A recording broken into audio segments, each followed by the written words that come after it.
Oh, I made it just in time. Good evening, everybody. Welcome to DWIT 3D on this wonderful, amazing Sunday night. It's not hot in here tonight. We're actually cold today. I've been cold all day, which is great considering we've had a heat spell all summer long. I'm excited tonight because tonight we get to start the big build. Yes, we get to start the massive RatRig V-Core 3 500 by 500 by 500. It's massive. This thing is going to be able to build a real-life space shuttle or something along those lines. Hello, everybody that's visiting. I just want to say hi. Thank you so much, Jerry, for sharing the stream and everybody who shared it. Thank you for the amount of likes I'm getting right away. And welcome to everybody. I'm not going to go through the names because you guys all know who's here. You all know who's there. But I am going to say that tonight may be a slow, boring build. So I'm glad I see Kieran in the chat, because he's my entertainment. Okay, like let's be realistic. If Kieran's in the chat and if Liam shows up, between Liam and Kieran, we can get some pretty good entertainment going here. And I even see tripods here. So look at this. No, I'm not going to build a boron. No, we're going to build this. This might be a boring build tonight because there's a lot. Okay, here we go, Kieran. There's your first opening. There's going to be a lot of screwing going on tonight. Okay, so that could be the boring part. And I don't want to be bored alone. So guess what? I have somebody joining me tonight to keep you guys company and to keep me company. And it's the one and the only, my personal tech support. Jason, how are you? I'm doing very well. How about you? I'm doing great. I'm excited to get this going, but I'm glad to see that you're super excited now, because it's downhill from here. Yes. Do I need a moderator? Why aren't you a moderator already, Tripod? That's just sort of, that's not right. So if I go like this, look at that, Tripod. You can be my moderator because I may not have time to look at the chat because I'm going to be so busy screwing. So, and Tripod says you look relaxed. Yes, he does look relaxed. So Jason's here because he's gone through this exact build that I'm doing, the exact build. And he's here for moral support, for tech support, although I probably won't need much tech support tonight in the part one of this build, which is just starting the frame assembly. So we have everything. I'm going to make Jason tiny. There we go. We have everything laid out, ready to go here. I even labeled the lengths of my extrusions so that I don't mix them up. I've got the pieces, hopefully all the pieces I need to start the frame build ready here on this.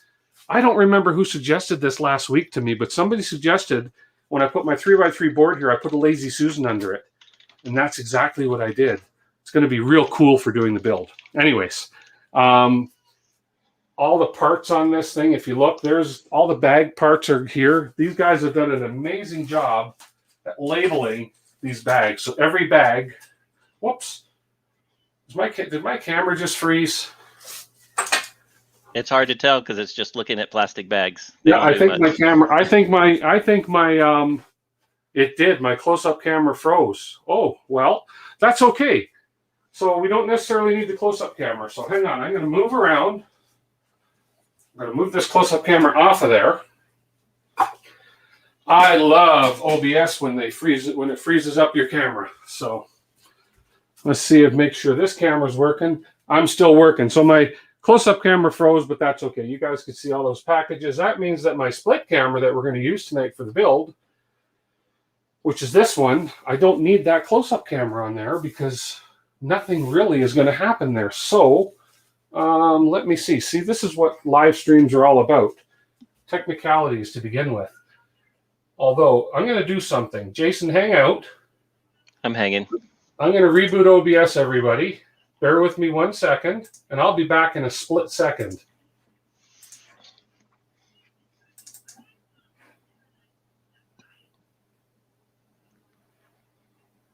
Okay.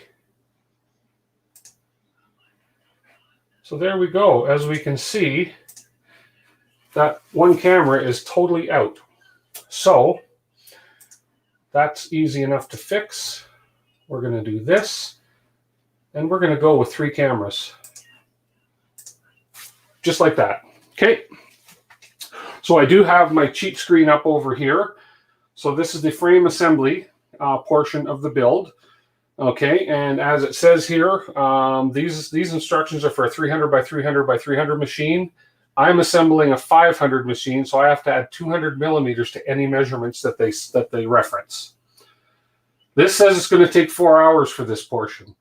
I'm doing a 2-hour stream tonight, so we're not going to be building this for 4 hours, but we're just going to go ahead and start with the step 1 of the instructions. And as I say, there's going to be a lot of screwing because right now I have to assemble some base plates. So let's get at it. Yes, hi Tribot. I did see Sam's video today. That was pretty cool. So yeah, look, check this out. This is cool. This Lazy Susan, look at that. Oh, sweet. Okay, so without any further ado, let's get building. So Jason, feel free to entertain everybody. If you have any jokes you can tell, whatever. Doesn't matter. I think Kieran knows them all already. It's probably, but it's great. Yeah, they're pretty bad. So we're going to go in the first one. So just so everybody sees what we're doing, the very first step here is we're just going to start assembling these first base plates with some feet here. Okay, and then we're going to be putting some T-nuts and screws and a whole bunch of these 16 base plates. Okay, and 4 base plates for the feet. So that's going to take a little while here to go. So let's just do that. Tim, is that step 1 or step 0? This is step 1, bottom corner plates, 4 pieces. Okay, you should start at step 0 with preparations. Okay, I looked at that. Yeah. It's simple and quick, but it helps to do it in that order. Yeah. Okay, so it says step 1, cut the belt in half. Okay, the belt lengths according to machine size. So 500 machine, cut the belt in half. It says 5.8 meters. So and it comes pretty close. It doesn't come exact. It's a little bit more than that. It may be 6 or whatever. But if you essentially fold it over in half and just kind of just cut it in half. Yeah. Okay. Yeah, because there's still going to be some excess to trim towards the end when we start tightening things up. Oh, okay. And getting the frame racked and things like that. Wow, it's a long belt. Oh, this is ever long. It's going to be 6 meters, I think. Close to. Yeah. Okay, so let's get half of it here. Let's go halfway on the belt. It doesn't look that long when it's rolled up in the package. It looks super tiny, like just a little roll of nothing. Okay, here we go. Okay, there's the 2 ends. So now we'll just slide it down. And your best eyeball, it doesn't have to be super precise or anything like that. There's halfway, and we will cut. Oh, wait, don't cut it yet. No, I'm just kidding. Oops. Okay, we'll just put these aside. We cut the belts. Wait, don't cut it yet. But the instructions say to cut it.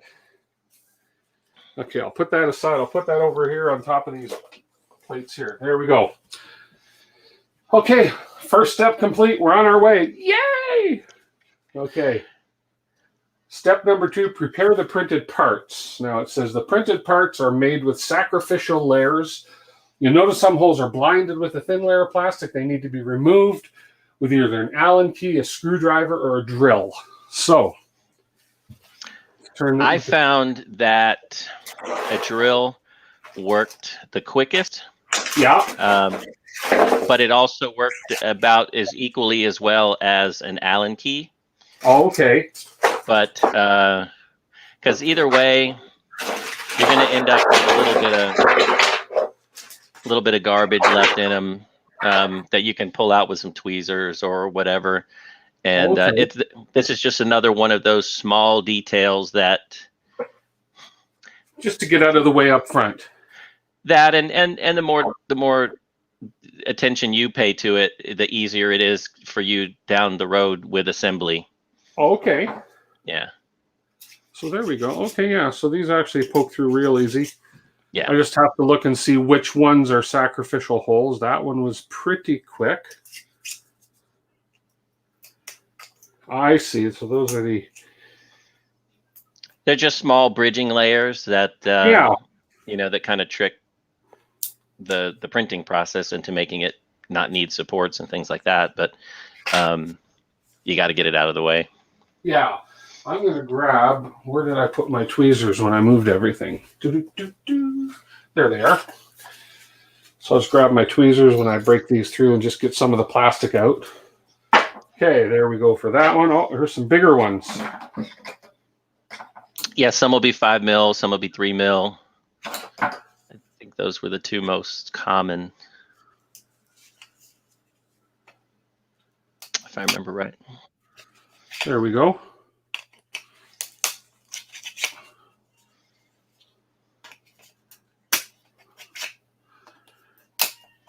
The parts look really nice, though. They're printed really well.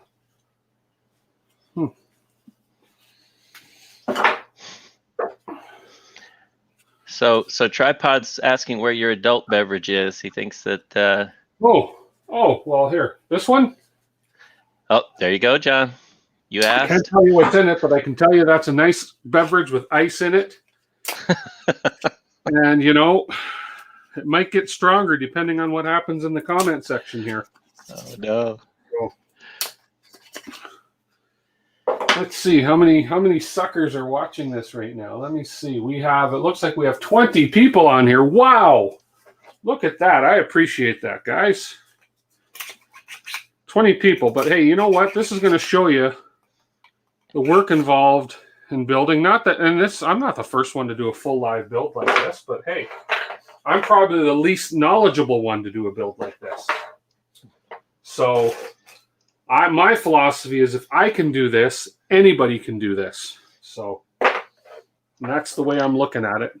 No, and you're absolutely right. It's, every 3D printer comes down to the same thing. It's got a frame, it's got a belt usually at some point, or some type of motion pulling system, and they're similar. It's just did yours come out of a box ready to go like a Prusa kit, or did yours come out of a box with 1,000 screws and 500 bags? Right. How 6 screws to put it together, 600 screws to put it together. It's just that detail. I thought the Prusa kit was a pretty big deal. This is a little bit more of a deal. It's probably going to be very similar, I think. You've just got a lot more volume, so you've got a lot more to hold everything together. Yeah. So we're just poking through these. Here we go, Karen. We're just poking through these holes like there's no tomorrow. Different size holes require different size tools. But yeah, these parts are these ABS or PETG? I wonder. Those are PETG. Yeah, RatRig puts out everything with PETG. Oh, the same devil design that we had bought. Ah, okay. That's right. The same filament. Yeah. There we go. Did I miss one on this other little guy here? Yeah, I did. There we go. Always drop Allen keys. I think that's a rule. If you don't drop Allen keys, you're not doing it right.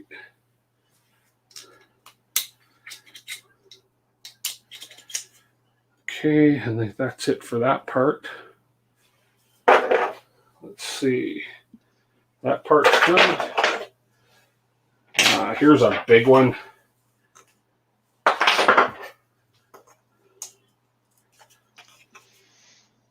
Not that big.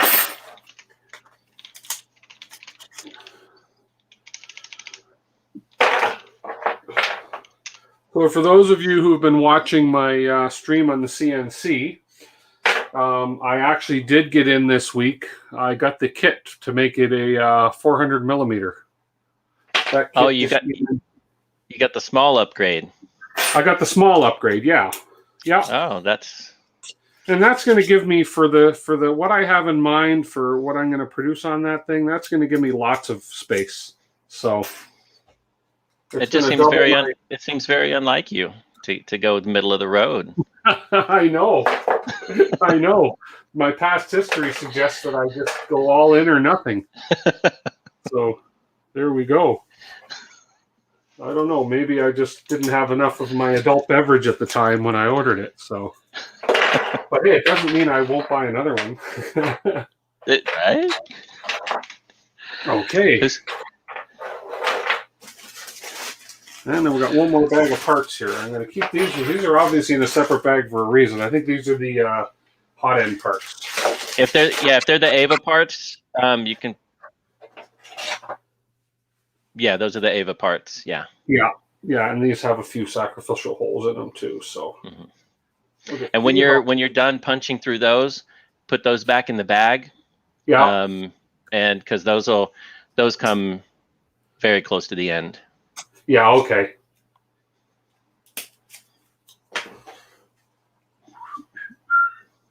Man, they look good. I wonder if these were all printed on a RatRig. Yes, they are. They are all printed on RatRigs. Their entire print farm is RatRigs. Can I zoom my overhead cam? No. Let me finish punching these holes and see. I can't zoom the overhead, Jerry. Unfortunately, it's a fixed camera and it's mounted to a rail up here. I know, and it's going to suck for people watching on mobile devices too. So, Kieran, the way that RatRig is doing their shipping currently and have been, I don't know if they have plans to change it, but they're using a table rate shipping, and it was $30 that they charged us to ship it. As it gets to your country, whatever your rules are, those apply. If you have import, sales tax, or whatever your country's destinations rules are for bringing something in, that's what you have to figure out. For me, there was no import fees. There was sales tax, and that was it. Yeah, I paid. Well, I've actually got somebody asked me what I paid for this whole thing, and my shipping was 49 euros. Okay, which is maybe $60 or $70 Canadian, something like that. That was phenomenal, actually. I couldn't believe it for the amount of packages and the weight that shipped. Mm-hmm. It was incredible because it would cost me more to ship half that size thing in from the U.S. to get it here, and I ended up paying in Canadian dollars. I don't think I have the receipt attached here, but I paid like $60 import fees. So we'll call it about $110, $120 to get it shipped to me.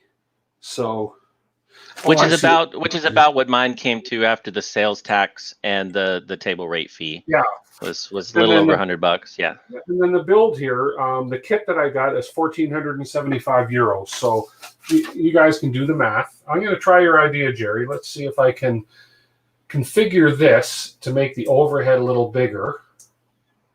Let's do this. Let's go like this.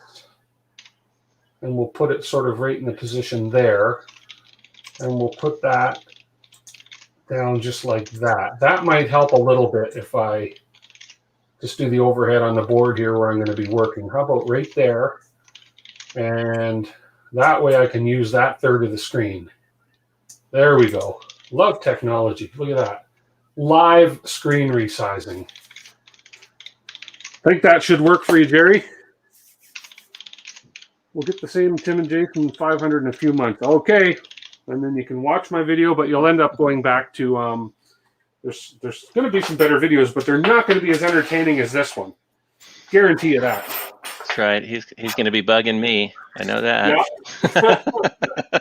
Okay, we'll throw these parts back in a bag. They're all punched.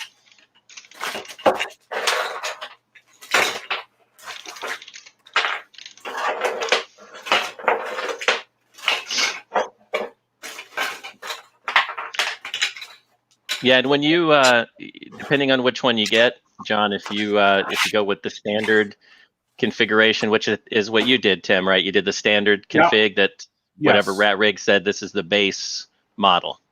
Yeah. If you go with their configurator, I saw there's no difference in like shipping lead time or anything like that, but it sounds like you've got time to consider maybe what you want on your printer, and that's one of the biggest assets of a kit like this, is that maybe you don't want the V6, maybe you want a V6 Gold, maybe you want a Dragon or a Mosquito or a Mosquito High Flow, or maybe you want all your spare Creality parts to use. So you can put all that together any way that you want. And that Ava system really makes it very easy to do, very universal. It's an amazing configuration setup that Pavel did. Just being able to bring in all different types of hot ends and extruders to work together. Right. That's the ideal thing. If I want to go away from my my V6, I think, which is I got with this, I can always upgrade it down the road easily. So exactly, yeah. And there's nothing wrong with a V6. It's solid. It's time tested. It's a great hot end. Are there newer, I don't know, better quote unquote things? Sure. Or other hot ends that just work differently. That may just be depending on the materials I'm running. If I want to run a material the V6 can't handle, I upgrade it. So, but I'll learn with what I've got. So the next step, I don't have to do this, but I'll just show. So what all they're talking about here is, on occasion, you'll need to properly insert a hex nut. And then they have a little video here that basically just shows you the proper way to embed those hex nuts. Now, that same thing happened on the Prusa, so I'm quite familiar with that. And they basically say, don't screw that up or you could wreck your part. So yes, and that is 100% accurate. If you're, especially on these parts, I did it. I cracked a few, reprinted them. And sometimes it was just so minute of an offset, and it just killed the part. And that's what happens. If you get it wrong, you just throw it and print a new one. So be careful, anybody who does this. Okay, well, that's done for that. And they allowed 20 minutes for that, and I think I finished ahead of time. So, look at you.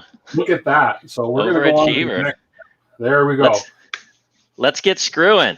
Let's get screwing. Yeah, okay. So now we're going to get on to the point where we're going to do the bottom corners. So I need 4 of these plates. I need some feet.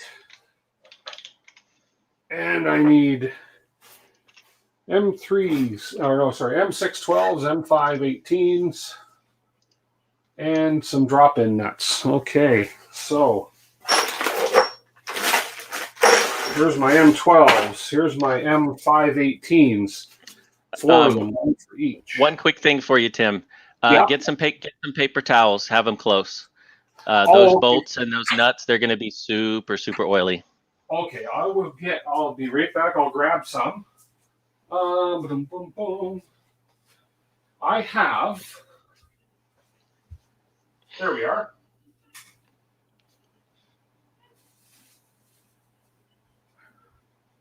And we're back. Aha. Anybody who shops at Costco will recognize Bounty. Yes, Bounty. Select the size. There we go. See, this is why I like you on here, because you're like, I went through that. Get some paper towel.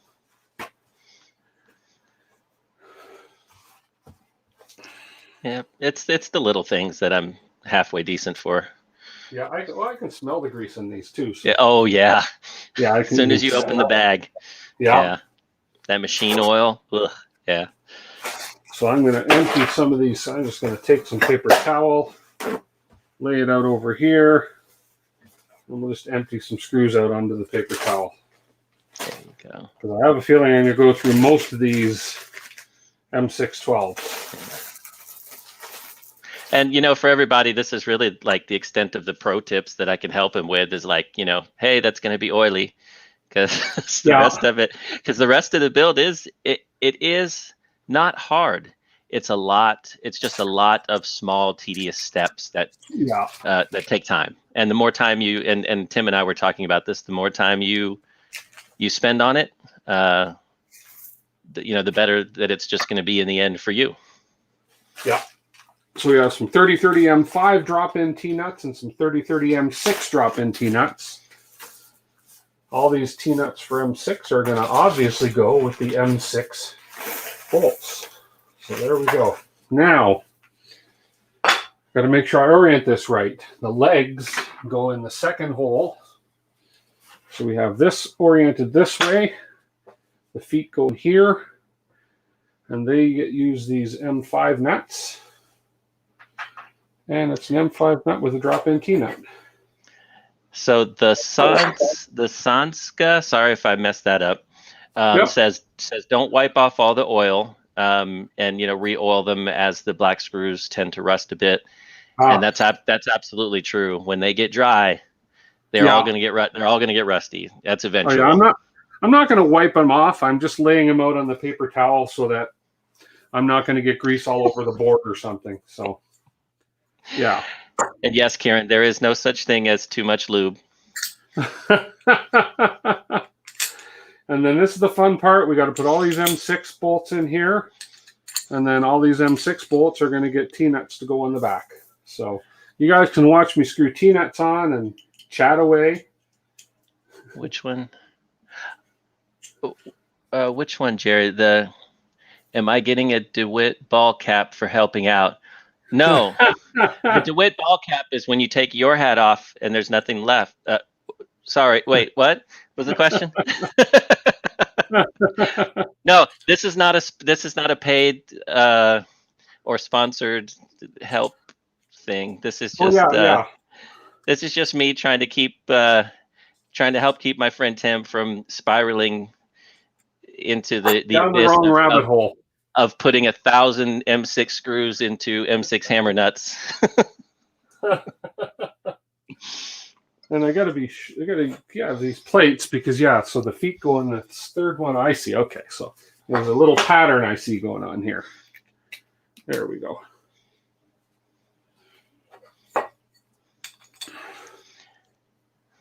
These are really cool looking.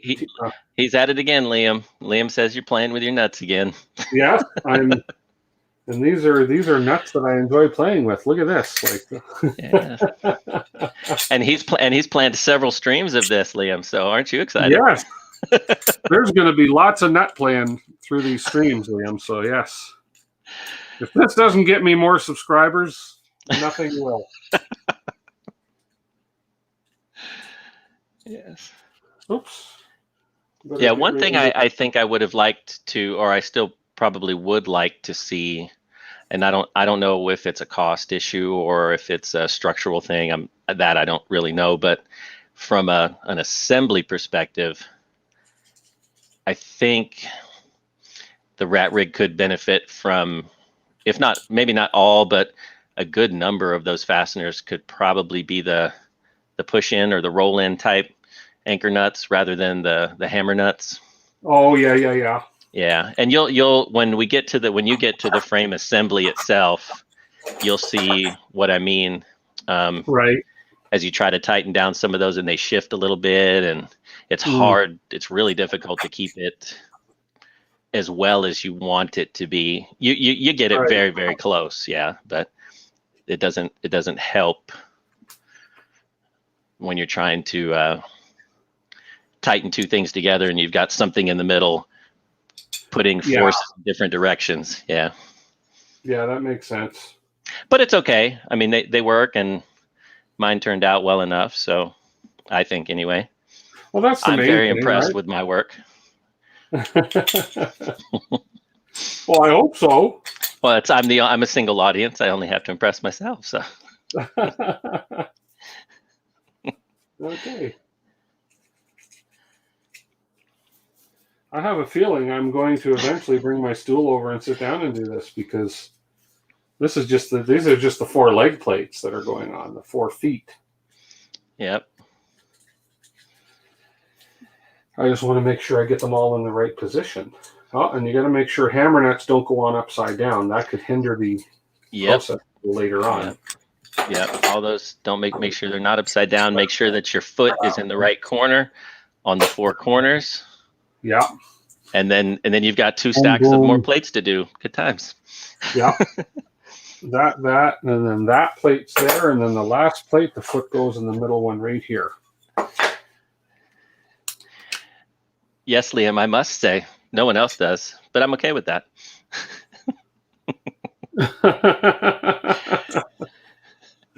I'm the Somebody's got to greatest in my mind. Remind Tim of the 6060 upgrade kit sale. Oh, that's right, Tim. We were talking about your CNC earlier, and now Saint Smart has their huge sale. You know you can't skip a sale. You guys are bad. Tell me about this sale. What's the 6060 upgrade sale? That's the size of the CNC that you could have. Because what are you going to do with a 40? What are you going to do with a 40 cm? I mean, really, who wants a 40 cm anything? This when one's when it could be 600. Yeah, but this one's going to be 300 by 400. That's 600 is not that much bigger. But when you I don't have room. Of course you do. You have a whole basement. For a CNC? Nah. And who doesn't want a CNC bigger than their RatRig? Hey. Okay, now I got to do the same thing for 16 plates. But there's no feet going on these plates. So, you know what else the paper towel is good for? For when it does start to get a little warm down here. Where did I put my drink? Did you drink it? No, I put it. Where did I put my drink? Oh man, I didn't drink it. Okay, that's okay. How do you lose a drink on a live stream? I wonder if everybody watching. Did anybody see where he put his cup? I wonder if I brought it around the corner. Oh, maybe you took it with you to get the paper towels? Oh, maybe. No. Okay, that's okay. That's all right. I don't need it. Okay, that's just crazy. That is just crazy. I had a drink in my hands. You guys all saw me take a drink. Wow. Okay. Now we're going to sit down, relax. We're going to make sure I get under the overhead cam now. So we have these 4 ones done, and these are the 4 for the bottom where the feet are. Now we just have to take the rest of these plates, 16 of them.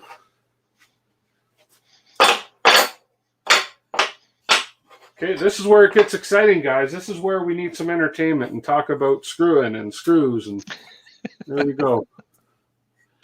Plenty of space on the floor, Kieran says, for a 600 by 600 CNC. Yeah, well, if I hadn't have just bought myself that beautiful DeWalt table saw, maybe. But that was a great table saw. You guys have Home Depot down there? Of course. So this the story. Oh, wait, you're talking to Kieran? Or whoever. Kieran, he wouldn't have Home Depot. Because when you say down there, I mean the U.S. Okay. Yes. Here in the body of the U.S., of course we have Home Depot. Yes. So the funny story when I went to get my table saw from Home Depot. So I went online first, make sure the one near my house had them in stock. So yeah, they had eight of them in stock. And so I show up at the store and I'm looking in the section looking for this saw and I can't find it for the life of me. And there's another guy and looks like a dad and his son in there looking around. I said, you wouldn't happen to be looking for blah, blah, blah DeWalt table saw. They're looking for the model up from mine, which they said showed they had 3 in stock. So we get one of the associates, and of course they had them, but they were way up on the racks. So they had to get their forklift guy to come on over, and it is a production in Home Depot when they have to go up into the racks because they have to close off at least 2 aisles. And depending on where the racks are, sometimes 2.5 aisles. And so it was a good 45 minutes before they ended up getting both of these down and to us. But it was so funny. And I thought, can you imagine if those 2 guys came in, went through the same thing, and then I came in 20 minutes later instead of us coming in at the same time? That would have been something. But they were able to get them both down because they were within the general vicinity of each other. So. But anyways, that's my table saw story. But it's a nice little table saw. It's a great little table saw. I'm glad I spent a little extra money and went with the DeWalt instead of going with a Ryobi like I was initially thinking. Mm-hmm. So, yeah. That's as exciting. Okay, Tim, they said you knocked over the drink at 9 minutes ago. It's on the floor in front of you. So maybe your lazy Susan hit it. Did I really? Know. Oh, no. Oh, crap. Did I really? Oh, is that what fell? Oh, no. Well, my source is Tripod's Garage, so it's questionable, but... No, he might be right. He might very well be right. Because I did have the drink. Let's see. Oh, yeah, he's right. Micro Center, Jerry. That's the one we're missing that I wish we had, Micro Center. And it fell over on my close-up camera. Oh, maybe that's why it died. No. No, nothing's damaged. A little bit of wetness here. See, that's why we have paper towel here. Oh, they said you hit it with the paper towel roll and it knocked over. Oh. Okay, well, First casualty. The old curmudgeon called it first casualty. That's okay. It's just a little water, and the beauty of it is it missed the rug. Just went on the concrete floor. Cheers, everybody. Yes, and Kieran says you can blame that wet spot on the cup this time. I love it. Okay. Okay, now that mystery is solved, we'll continue screwing.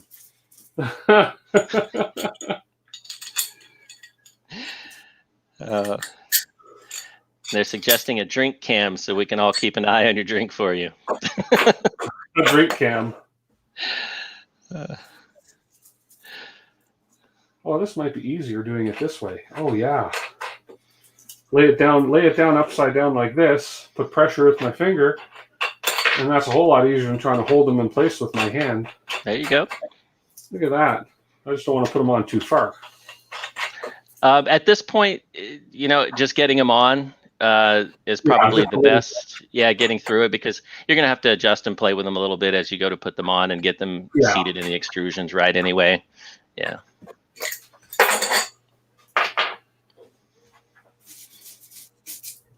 Yeah, if you get real picky here, you could be here a long time. Yeah. No, we're just gonna.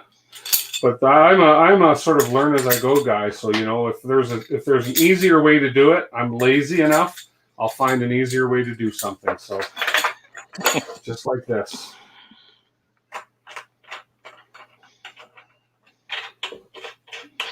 Actually, the easiest way to do this would be to bring Ethan, my 5-year-old, down and say, "Come on, Ethan. We're going to put you to work live." But then I think YouTube might have an issue with child labor. Maybe. Possibly. Well, if you feed him, I mean, that's true. That's sort of like payment. It's payment, and you can probably draw up a contract somehow. Every 5 minutes, he can say, "Hit that like button and subscribe." There you go.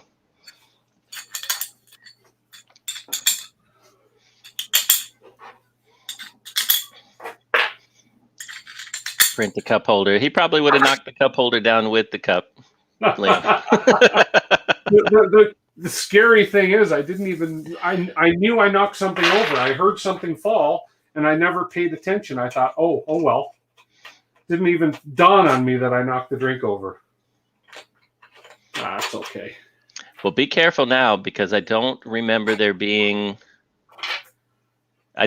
these bags of screws from RatRig being like bags of screws from IKEA. There wasn't really anything left over.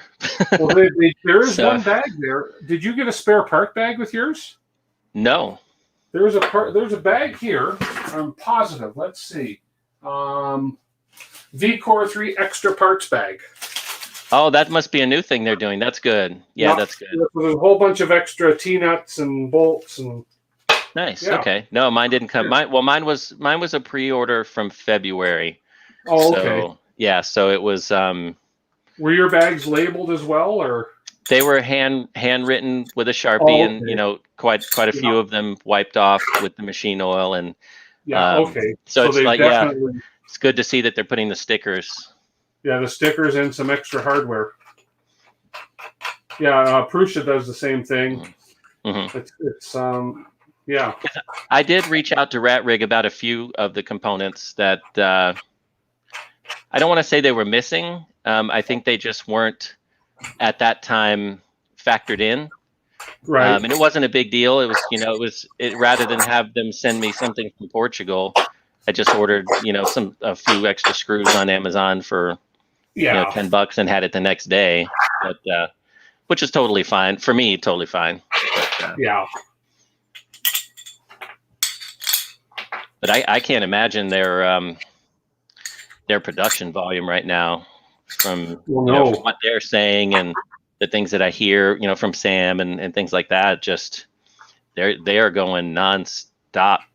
24/7. Well, mine was, I think, 10 weeks. They still say 6 weeks on their website, but mine was 10 weeks to get here. Yeah, I think it's improved. They said a little bit, and then and they said they're trying to keep the website updated, but there's a lot more that goes into it than then just cutting extrusion and boxing it up. There's a logistics and whatever. Shipping isn't anybody's friend these days. No. Well, mine was pretty quick. DHL is great. It was, I believe, 4 days after I got my shipping. I mean, in terms of them getting the supplies that they need. Oh yes. Oh right. Shipping. Yeah, to them. Yes. Yeah. Absolutely. So they could sit there and wait for 3 weeks for 10 pallets of extrusion. That's right. And they could push through it and get, I don't know, 500 orders out, and then sit there again waiting for weeks for the next boat to come from wherever. That's right. Yeah. So true. those are the real shipping delays. Yeah. Because DHL got it to me within 3 days. I think it showed up here on the 4th day because they had to email me the tax bill or whatever. Yeah. Yeah.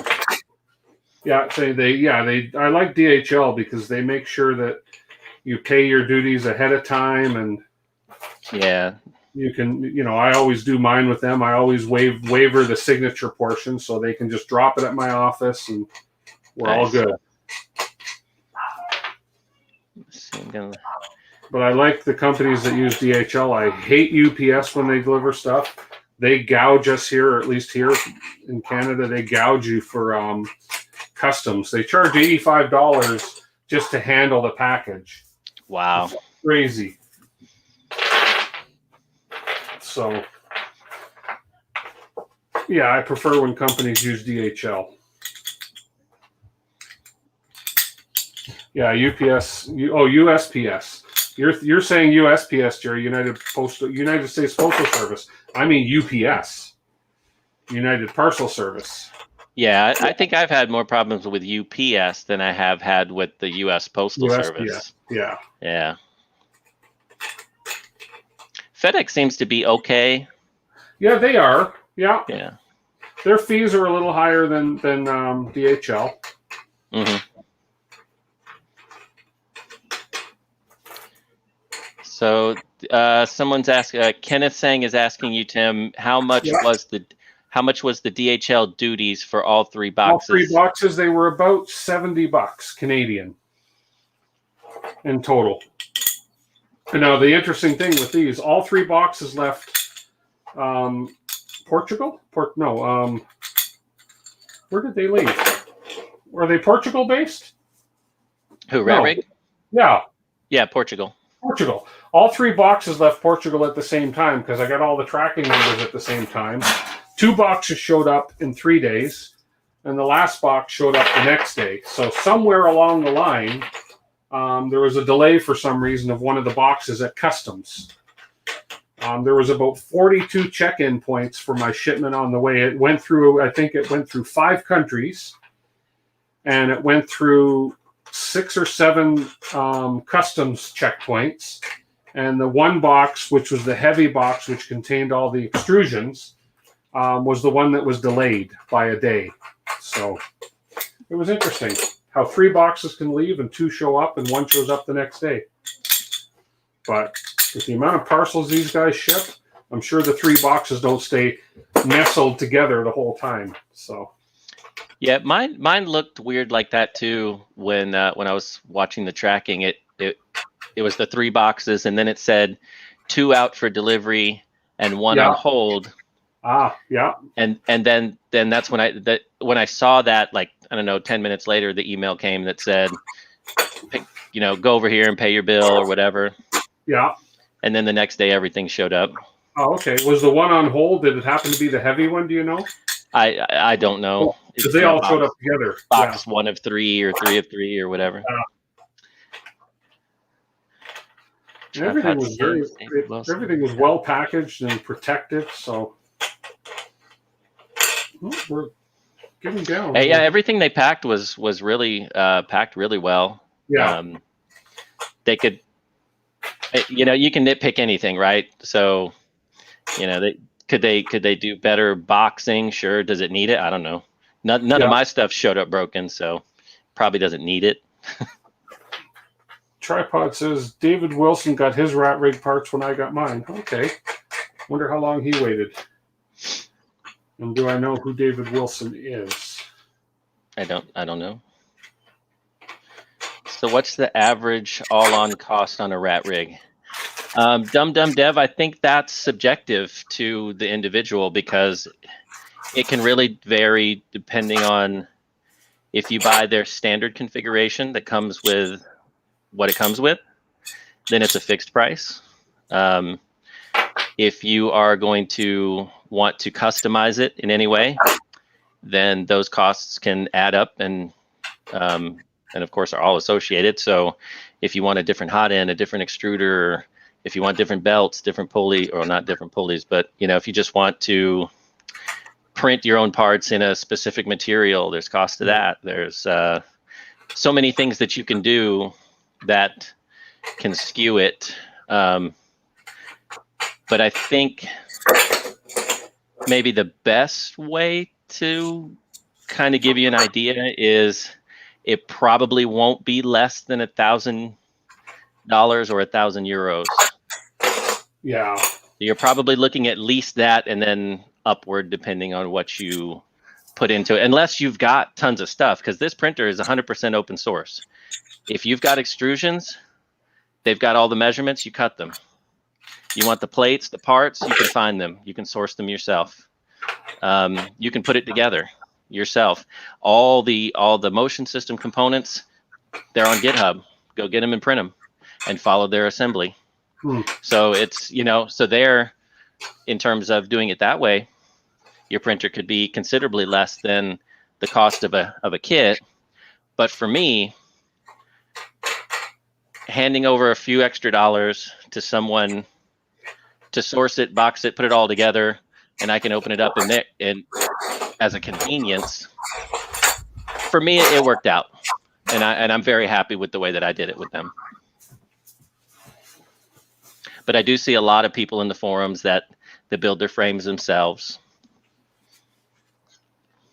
Yeah. Okay, we're moving on. We got 16 pieces all screwed. Now we got to get the corner brackets, 12 pieces. So these are using M612s and M16 nuts again. Not bad. 48 minutes and you're on step 3. Yeah, one from the bottom, one from the top on these ones. So let's get back to this camera, and those pieces are right here.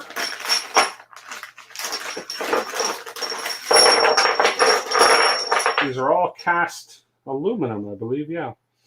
These are. I think they were cast. Yeah. These are in pretty. I was going to say these are in a little rough shape. They've been banging on each other, but these are hidden parts anyway, so that's not a big deal. Okay. I'm just going to put away this bag of M5 T-nuts so I don't drop any.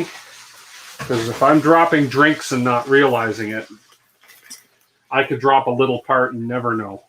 Exactly. Yeah. So I think I'm just going to do that. We'll empty these pieces out here. More of these. Is a Dragonfly. Dominic, so RatRig offers the V6, and I think they offer...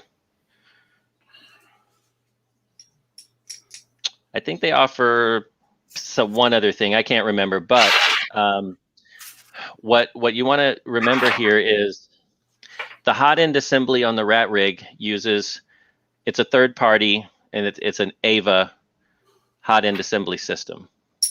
The AVA system, which you can go to AVA something, I don't, if I can find the link, maybe I'll put it in the chat, but they support many different configurations of different hot ends and extruder combinations that you can put together in any way that you want. It's a universal type system. So it doesn't encapsulate everything ever available in the history of 3D printing, but many of the most common and more popular components there right now. My kit came with the V6, and currently on mine, I've got a copperhead. Okay. What I had to do for that was reprint a fan cover. And that was it? That's because that's how it's designed. Yeah. Nice. Right. So it just made it really easy. There's some other configurations, and there are several community contributions to the Ava design as well that put together some other things that the original designer Pavel hasn't either done yet or plans to do officially or whatever, because it has community support. So many things like the Sherpa and the Orbiter and the all these little these other kind of up and coming niche kind of components. So I like that. So you can almost have, almost like you can get to a point you can almost pretty much swap out hot ends if you need to, like within a matter of minutes, it sounds like, after you've printed the proper components. And then just configuring probably. Firmware. Yeah. It's not even really so much, and you don't have to really make any changes in the firmware as if your extruder stays the same. But okay. I mean, just changing from hot end to a hot end to a different nozzle would really just be slicer settings, I would think. Right. Because I've tinkered with mine so much. I think I've taken it apart and put it back together in a different way more than I've printed on it, which is a shame. But that's just me. I know. Yeah. That I've gone from a 0.4, a 0.6, a 0.8 nozzles. What's on it now? Looking at the different components and seeing what my needs are, so I'm not overbuying for the sake of saying I have a this or I have a that. I just have what works for me, kind of thing. And that's one of the most amazing things about this printer, I think, is that you can do that. I can't do that on the CR6 SE. No. We're all super grateful that Micro Swiss made a hot end for it. Other than that, what are your options? Right. Yeah.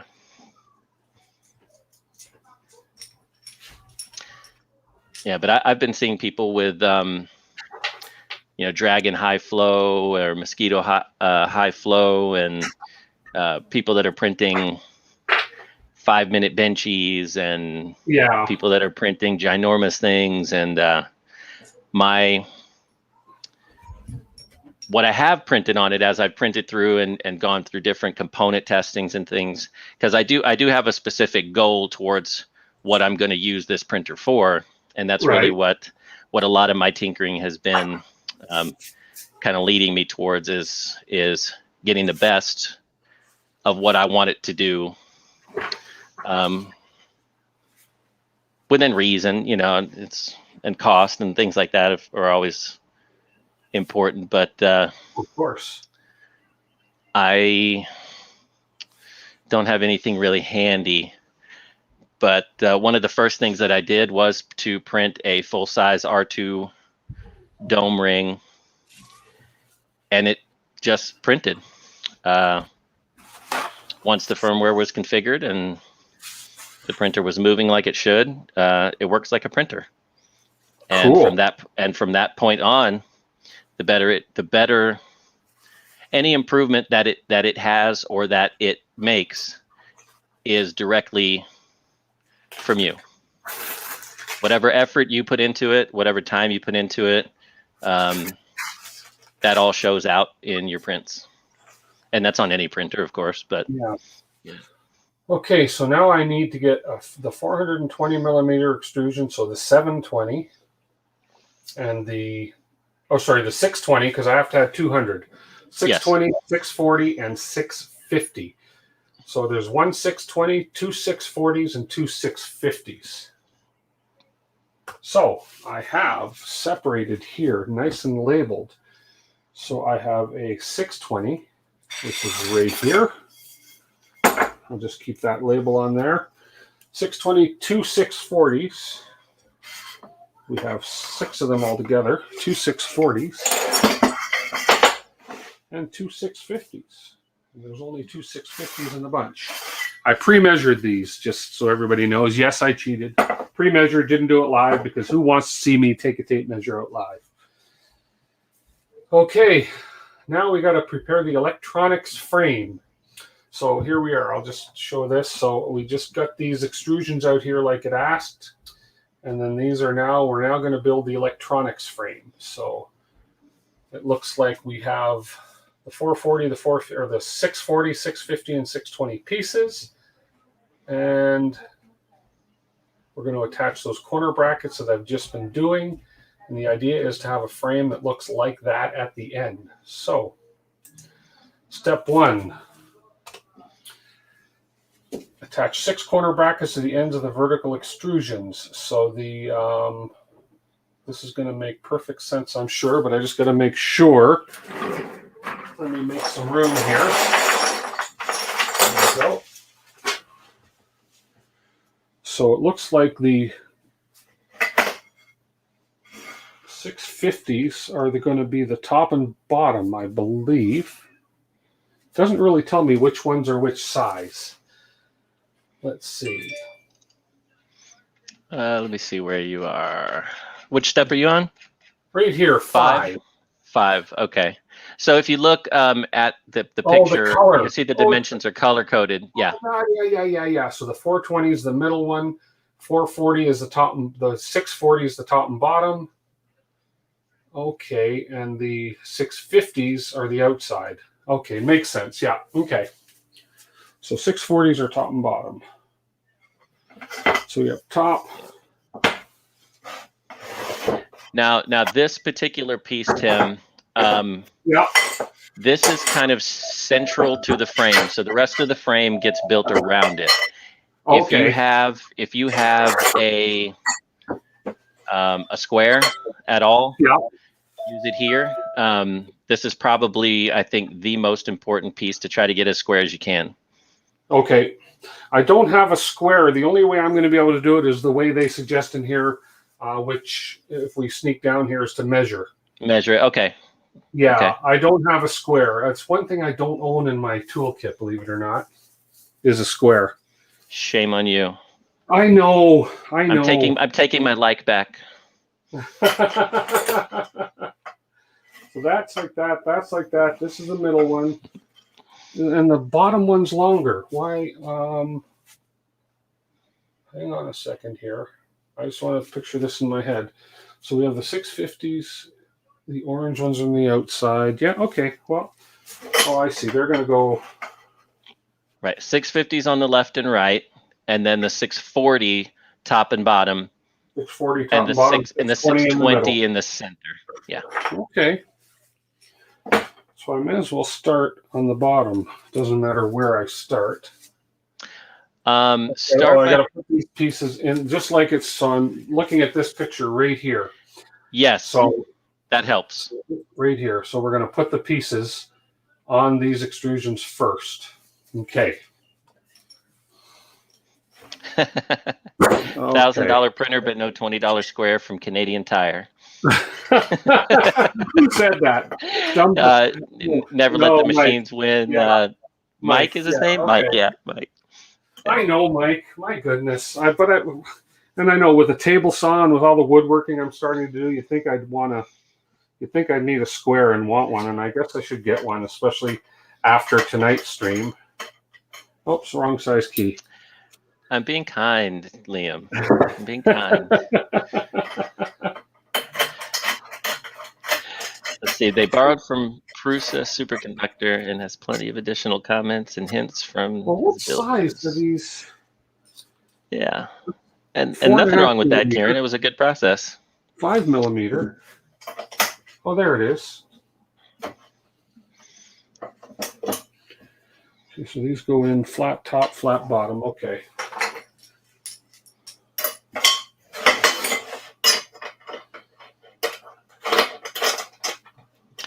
Kit, yes. From the manual, if you're building the 500 millimeter cube, then you just add 200 to all the measurements that you read. And that's actually one of the first statements in the very beginning of their assembly instructions.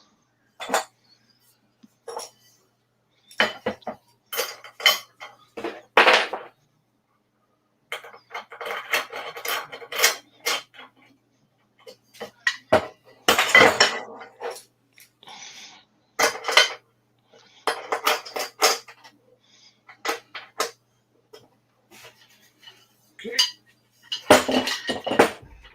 Oh, that one faces in. We get the middle one. Tripod said you may be confused on what a square is. It actually looks like a triangle. Thanks, John. Jeez. Yeah, I may have been confused by that. Well, we can't say it was because you've been drinking. I know, I'm so disappointed I spilled my drink. Okay, there we go. We have these laid out like they have in the picture. So let's go back to the picture. Let's see what the next one says. That one, and now we're going to carefully attach extrusion by tightening all screws in the corner brackets to make sure the frame is perfectly square. So that's what we're going for. Okay, I see. So those go on the outside, and then hence the bottom one's that little bit shorter. Okay. Okay. Did you get something backwards? Oh no, No, looks like it's right. Okay, yeah. Yeah, I got it right. Just that these go on the outside like that. Yeah. And the center one goes inside. Yeah. Yeah.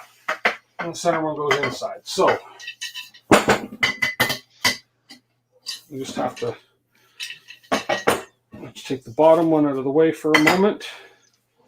And actually, I'm going to just work. Actually, I'm just going to work upside down. Be easier that way. Okay, so that piece you're on, that's going to be your top, right? It's going to be my top. Okay.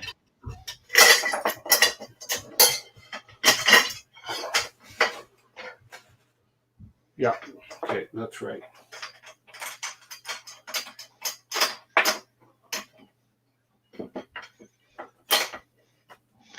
Yeah, Dominic, I don't know that. I mean, for a carpenter square, that might be good for some 2x4s.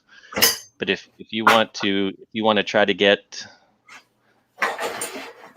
something that's a little more accurate than a framing wood square, something like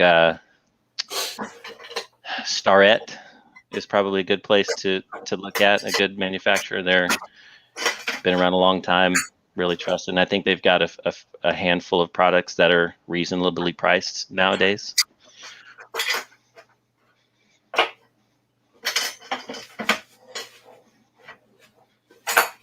But I would never use a carpenter square to frame metal.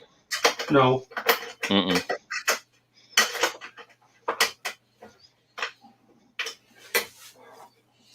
Okay, there's that. These are Or a woodpecker square. A woodpecker square. So I can feel on the top here, it's pretty much even there. Now this one needs to be dead center. So they're saying in the middle of this one it should be 205 millimeter gap. So 405 millimeters. Yes. So I'm looking at this one here. The yellow lines, they say 205 millimeters a piece. So I have to have 200. So we're looking at 400 millimeters, 405 millimeters. So let me just now the biggest reason for this part, Tim, is when you go to put on your electronics panel, yeah, and it's already been milled and drilled. Oh, okay. You want those center pieces to be able to line up into the extrusion. So makes sense. Because once that piece is in, there's no going back from it. Okay. Well, let's get my handy dandy tape, and that's from inside to inside, 405 millimeters. Karen, you like Swanson tool? They're kind of like the middle of the road, yeah. So obviously I don't add 200 to this. No, you're going to have to measure from one side and then from one side Yeah. over. Yeah. Because that's 305 millimeters right there. And right here, okay, can you believe 305 millimeters and 305 millimeters dead on? I eyeballed that and I didn't even, like... You must have used your good eyeball. Hang on, mic drop. It's perfect. Like, it is dead on. That's a hazard of, not a hazard, but that's being in the industry I'm in the sign and printing.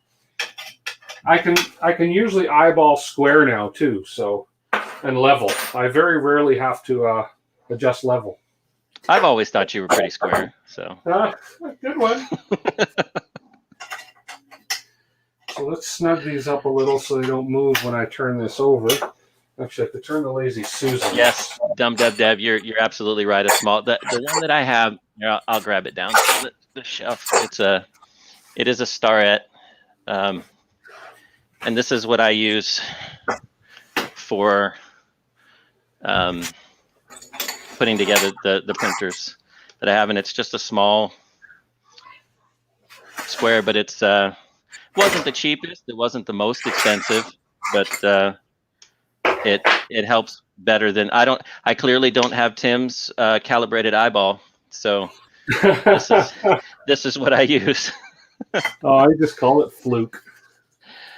Oh, Astro Printer, you were doing good till you said it's hip to be square. Oh. Here we lose the news. Now you're going to say, please don't Darn say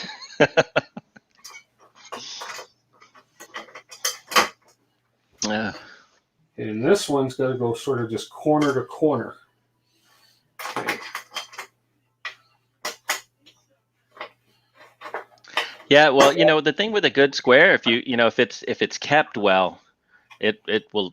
I mean, it could literally last, outlast us, but forever. I don't know, but I forgot what I paid for this one. I think it was maybe. It had to be under $100 because I kind of left that as my budget for something small like this. But in terms of using it versus other things that I was using, it's well worth the money. Yeah.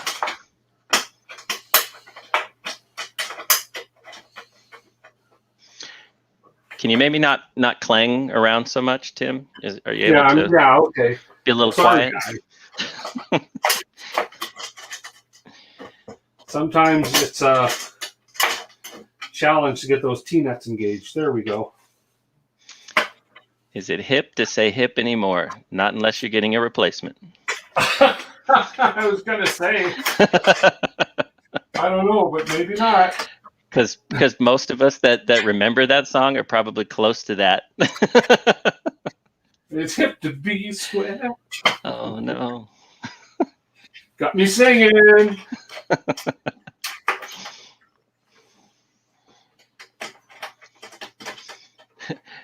Dum Dad wants to know if you're done yet.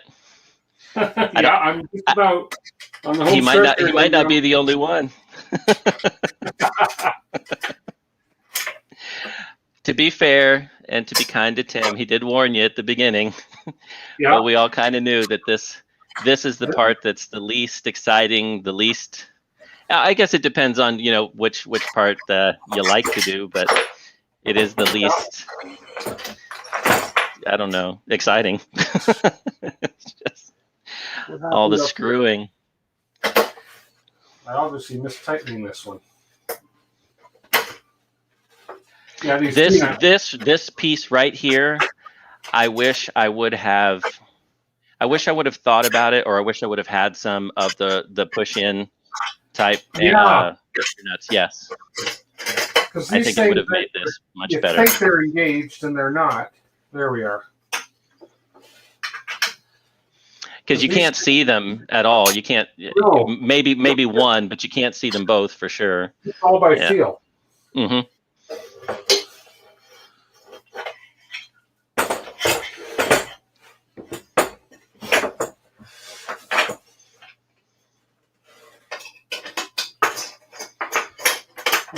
just...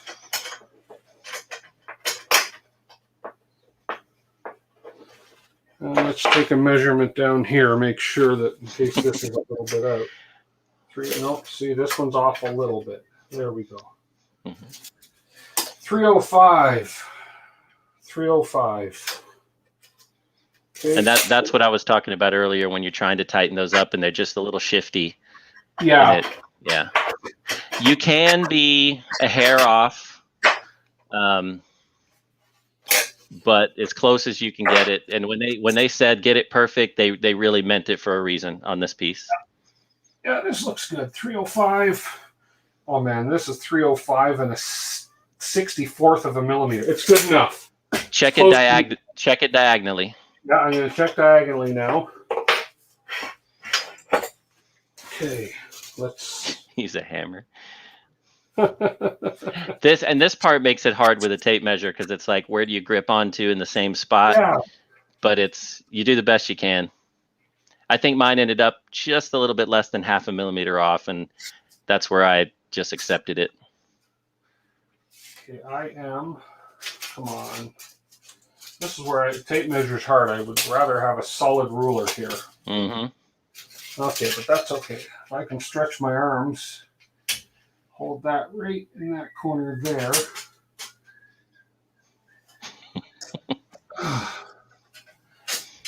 Come on.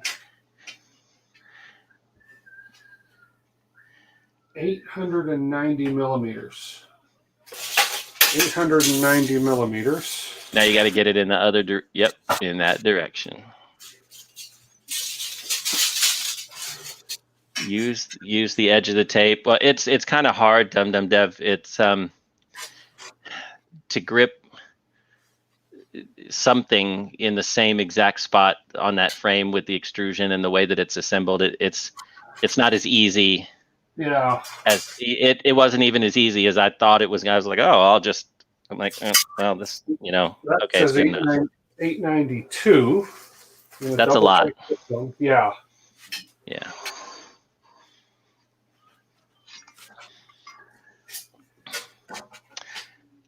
Oh, hang on. Well, now you can't just make up numbers to make you feel better. No, gosh, no. That's why I got to make sure. The hard part is, I don't know if you can see this in here, the hard part is holding the tape in the exact spot right there. Now, maybe if I do this,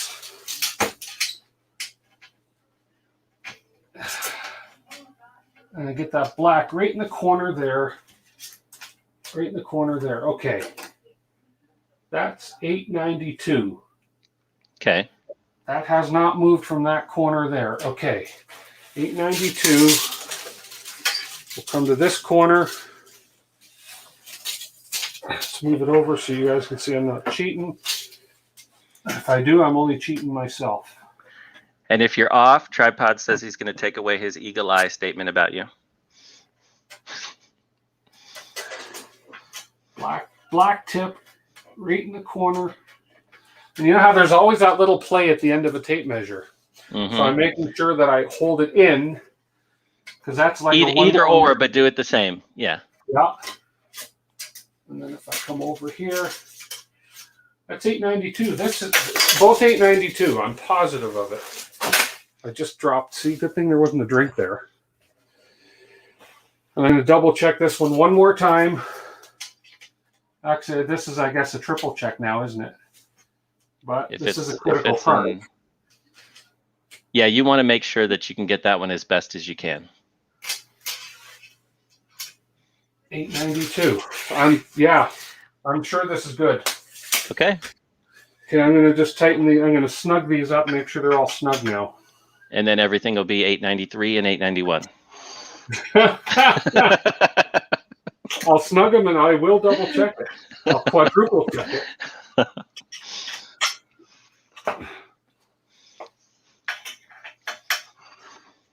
You know, it's like laying the foundation. If the foundation isn't good, then the rest of the job is going to be screwed.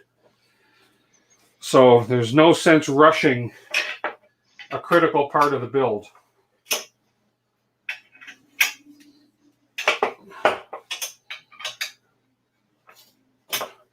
for the sake of bragging that I'm accurate with my eyes. No siree. Okay. Okay, all tightened. We're going to do a final check. Is the center bar parallel, they're asking? So from yes, top to top and bottom to bottom. So center bar, if I measure here, I'm at 305 on the nose. This side, 305. Let's measure this gap here. 305.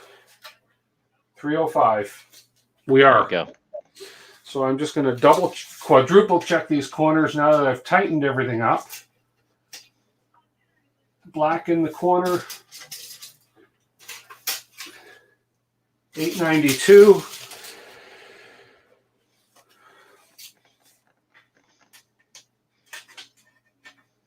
Right in the corner, right there. 892. We should be good. Okay. We should be good. And tripod makes a good point. There's no sense in rushing a good screw. So true. There we go. Let me just move these parts off of here.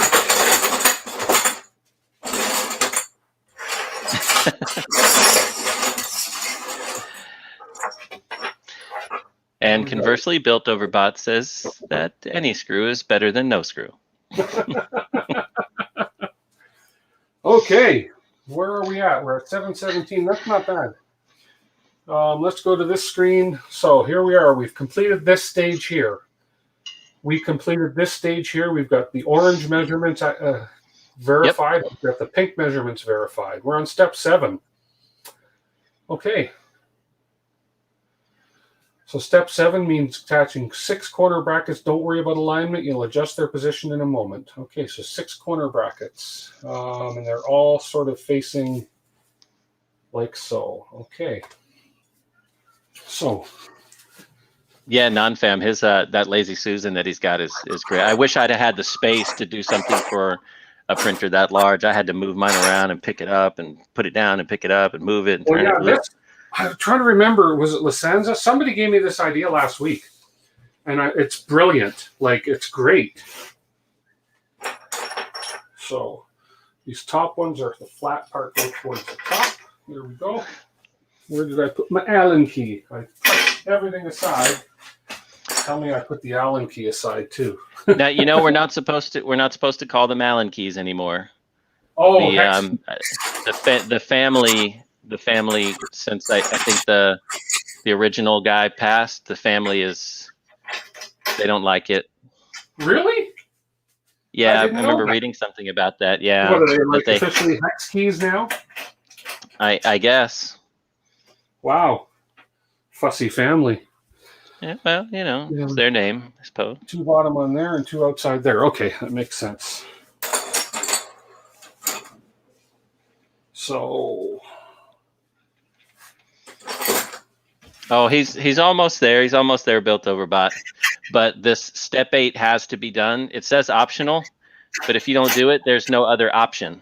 So it's that kind of makes it a requirement. This is where that plate goes in. Okay. Yes, you're going to have to put that on because you cannot put it on once the frame is around it. It physically won't fit in unless you take the frame apart. So I'm just checking to make sure that the square, the flat part, faces the outside on these ones. So just like this. There we go. Okay. And flat facing the They outside. named their kid Alan. Well, if their kid was named Alan and then he's Alan and people called him an Alan screw. And I could see the challenges there in today's climate. Okay, we have these 6 pieces in place. So I've got to find this inner panel frame. Oh, look, I got to do all that screwing on it? Oh my goodness. I told you. Okay, that's all right. This is the completely screwed episode. Okay, well that's okay. Well then I got to find that panel, which is it's the square one. It's the smaller. Okay. Yeah, it should have. I think it's got 2 notches at the bottom. Yeah, just like But this in a hole. Yeah. How thick is that, Tim? This is 4 mil. Uh-oh, you're gonna have a hard time. Really? You're probably going to hit the stepper motors. Oh. So keep that in mind. Let's just keep that in mind as you go through the assembly. You might have to tweak something here and there to give you some clearance. I get it. Okay. They recommended 3 mil as the max for that panel. Well, let me see. If I could be lying. Let me see. Okay. This might be 3 mil. I'm mixing it up with Coroplast, but let me just double check. Let me get my tape. Actually, right here, right in front of me. Get out the wow stick, the ShamWow. ShamWow. Let me grab my calipers. Make sure we're on mils. Make sure we're zeroed. Now, keep in mind there's a coating on it. Oh no, 3 mil, 3.19. Perfect. You'll have good clearance. I got the plastic on it. I got to take off. Okay, so it is 3 mil. Whew. Good.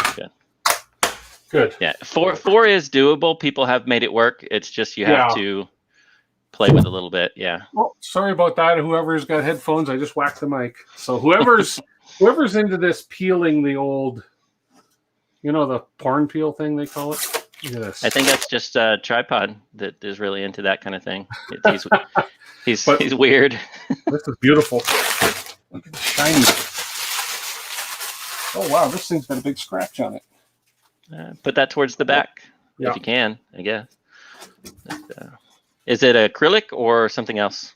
It's aluminum panel. Oh, okay. Sandwich that thing? Yeah. Okay.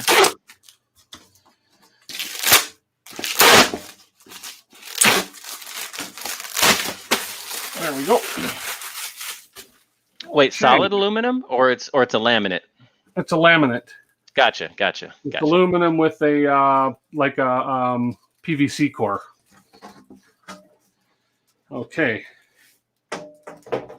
Now I want to make sure I get the right side of this. So the hole's got to go to the left. Oh, that's good. So yes, that is your hole the for the outside. bed. The scratch will be on the inside. That's fine. So now I've got to put a whole bunch of. Are they M6s or M5s now? We are looking M5s and M5s and M5 T-nuts. So there's a lot of them. Oh, Tripod was unimpressed with your peel, Tim. Were you? You didn't like the way I peeled? Oh, your Lord. peel skills. What can I say? Your peel skills do not appeal to him. Do not appeal. See what I did? I did a Liam joke there. You see that? Now, see, you're making me lose my train of thought. Did it say M5? M5 I'm supposed to be 12s and M5 T-nuts. I think I just dropped my bag of M5 T-nut. Don't drop your nut. Okay. We're gonna leave that one for Kieran. Oh, no, these are M6s. Okay, where are my M5s? M5 dropping. I'll send you one of the stickers back, Liam. Now I need some M5 12 bolts. Yeah, sure. And 3. Dun, dun, dun. I'm trying to, Kieran. I'm trying to abuse everyone equally. Keep it fair. M5 12. There we go.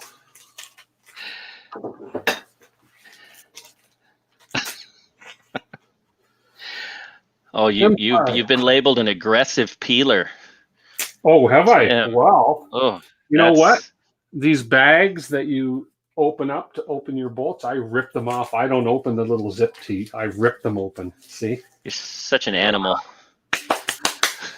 Okay, so these look like they just go straight around the outside with a few in the middle. Okay. And let's see. Oh, the holes were milled the right size. I hadn't checked this prior to. Okay.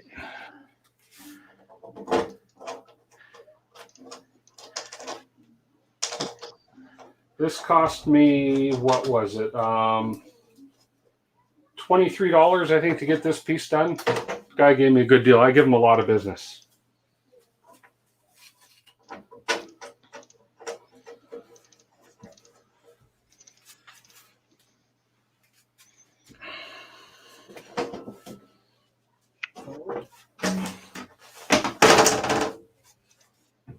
There it goes. I gotta say, I like the panel that Sam Prentice did for his, the back with the RatRig logos in them. Oh, the honeycomb thing. Yeah, pretty cool looking. Yeah. Let's see. Tim, I put a because I don't think I can do it in YouTube, but I put a link in the private chat to the Ava page for anyone that wants to take a look at the Ava. Okay. I'll make sure. Hot end assembly. Yeah. Let me have a peek here, so I can copy and paste that into YouTube. Yeah. Here we go. So, still need to copy your name. I see. You know what? I probably could have done it in StreamYard, but I did that one time, and then Sam had to admit he likes apples, so I haven't messed with that since. It should show up there in the chat in a second. There it is. Awesome. Thanks, Jason. Mm-hmm.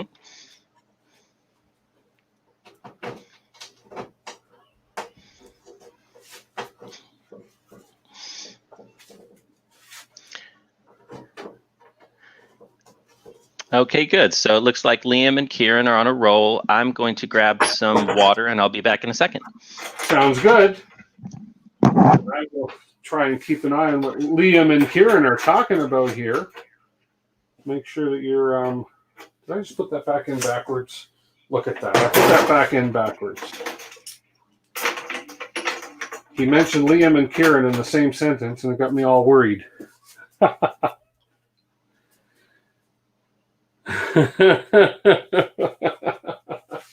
And I am perspiring a little bit. It does get warm in here. I tend to be the kind that I sweat when I work, and I don't know why. But hey, people may have their ideas. Okay, so I need that. And I think there's 3 up the middle. 1, 2, 3 up the middle. There is 2. 3 up the middle. I know it's hard to see this on that overhead cam. It's because it's black. And then now I have to kind of guess the alignment of the nuts here. My body's way of telling me not to work. Yeah, I know. Tell me about it. Okay. Got to feel and make sure that nut's the right way up. There we go. And turn this over. And there should be one more.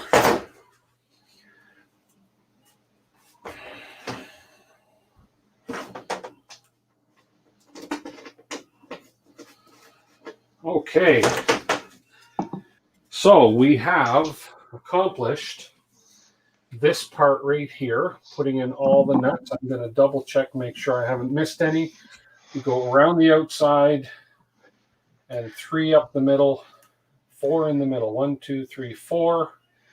And around the outside. And what's this? The yellow. Cable management printed parts optional. I don't think I did that. You should have some in the kit. Oh, should I have some in the kit? Let me have a look. I think there was a few in the kit, if I remember right. It's almost like a grommet type thing, isn't it? It kind of looks like a little skeleton backbone kind of thing. I don't know how to describe it. Should be green.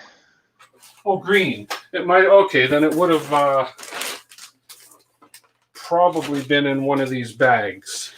Yeah, I think mine came with like two short pieces or something. Let's see. But I could be wrong. Maybe I printed mine. I don't remember 100%. Yeah, I can always put them in after. Yes, you can. Yeah. Yeah. That's a part I can actually attach later rather than, yeah, I don't see anything in here resembling that. So okay. I think I have a printer or two laying around I can use to print some. So, okay. So Yes, it does look like the sculpture from Beetlejuice. Okay, now if you're opting for the back panel, this is a good time to attach it, blah, blah, blah. So I've got to put this green spine part in. What's that part? It's just a cable management thing. I can put that in after as well. You can, right? Yeah. But did they give me one of those? I do remember putting a small piece in later, just to hold some wires in the middle. Yeah, I'm just looking, and that's all I see. So they say that because that'll go in where the screws are, those middle screws are. Yeah, okay. Well, I don't think I have that piece. So I think I'm going to have to make that piece later. Yeah. Okay. Okay, so we'll skip that step. And we'll go right to this step where we're going to put these in and attach the drop in next to screw. So basically all we're going to do is fit this into the frame and screw it on. Yep. So we've got to turn the frame over.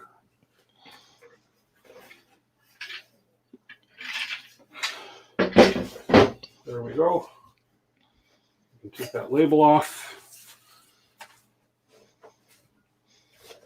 Oh, now this is where we got to line up all those T-nuts. This is where those slide-in ones would be so nice. Okay. Line these up. Let's see how good I am at lining up my nuts.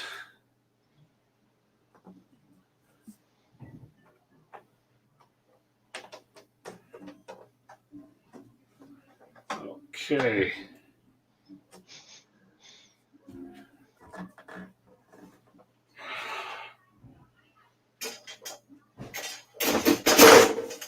Ooh.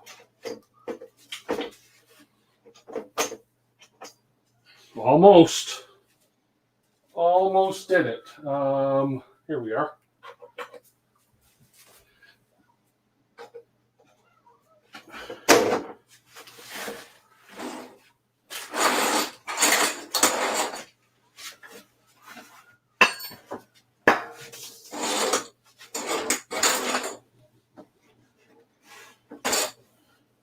Look at that. They're all in there. Now get them all tightened down, your edges flush, and make sure every single one of them turns properly.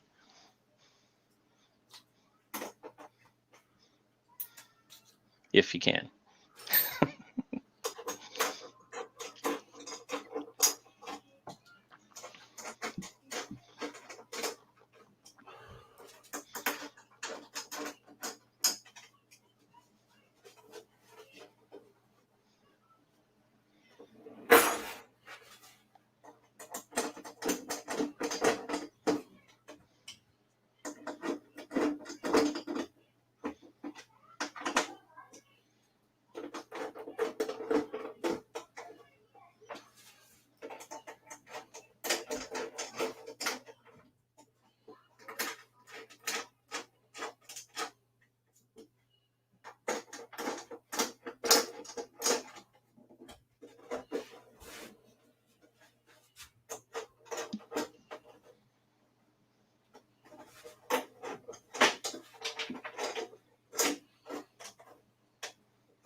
They're all snugged. The edges are all aligned. We'll tighten them up.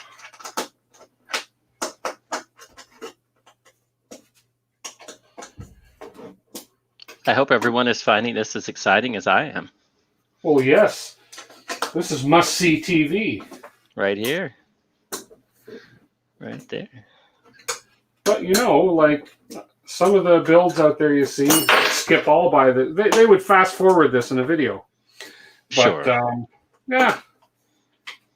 What the But heck? this is real life. This is what you're gonna do if Yep. and when you build a RatRig V-Core 3. This is gonna be your life right here. Look at Tim, and that's you.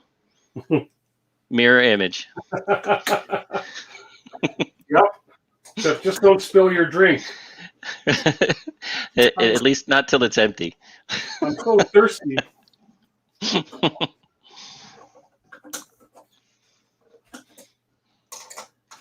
And I believe I've got them all. You're welcome, Lee. That's what I'm here for. We are all tightened. Okay. Next step. Prepare the frame side extrusions. 30-30 extrusions, 2 by 505 and 4 by 510. So in other words, 705 and 710. I don't recall measuring 710. I don't know, Karen. I don't remember Tim ever having hair. No, not really. Did I assume these were all the same size and they're not? I think there's two. There's a couple of them that are just a tiny bit longer. These two in the end. Yeah. These two in the end are a tiny bit longer. Let's just double check.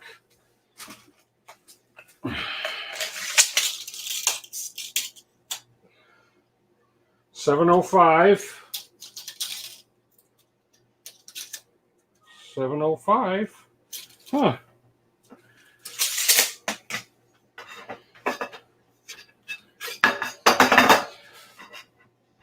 Well, these are a tiny bit longer. How could I possibly measure 705 on that?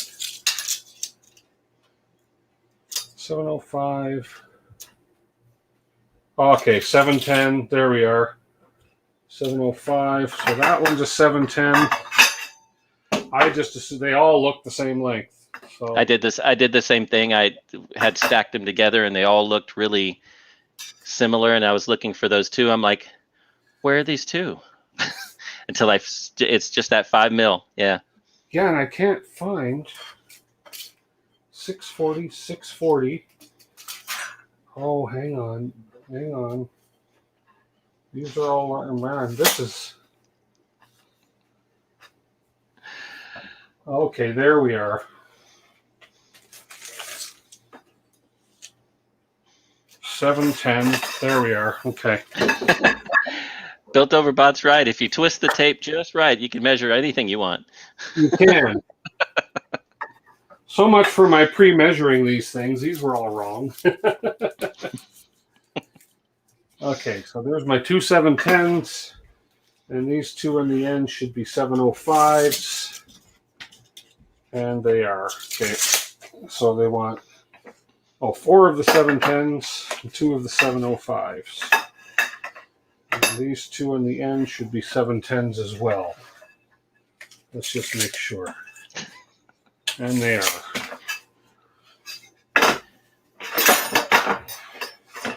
Okay. Hey, good job, Eagle Eye. Oh, shut up. No. Okay, so the 710s are vertical and the 705 is horizontal, and we're going to attach a whole bunch of plates to these. Man, look at this. Let's just see what this looks like. Okay, so we're going to do this twice, basically. Okay. Okay, so I guess I can put this aside for a moment.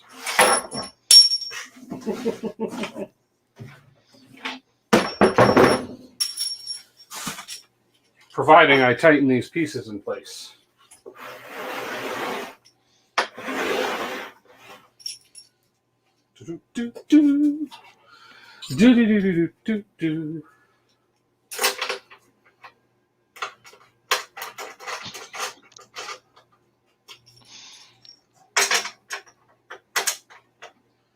It's okay, guys. You only have to put up with this for a short time. We're only streaming 2 hours or 2.5 hours tonight. So let's put this aside. Okay. We're going to do this. And one of these.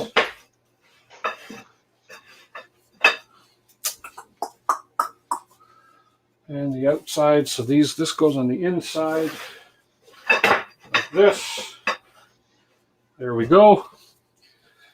And we have to put some plates on all around. So left and right, left and right. Okay.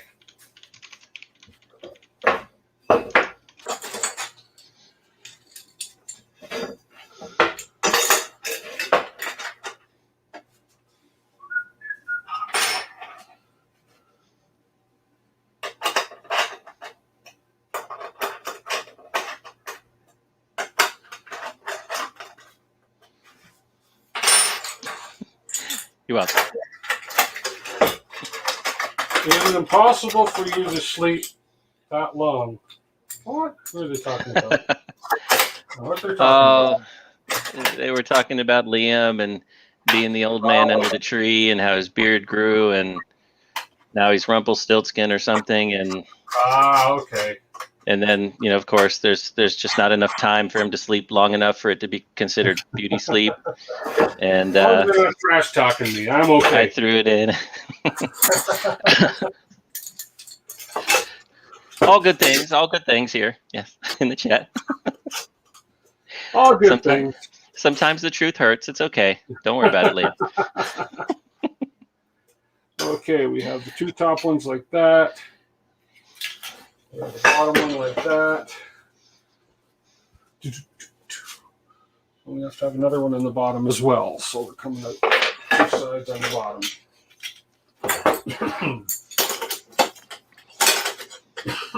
Excuse me. Sure use that drink. Honey, if you're watching the stream, I spilled my drink. She's been watching. She's been making fun of you spilling your drink. No, I'm just kidding. She'd be bored out of her gills if she was watching this right now.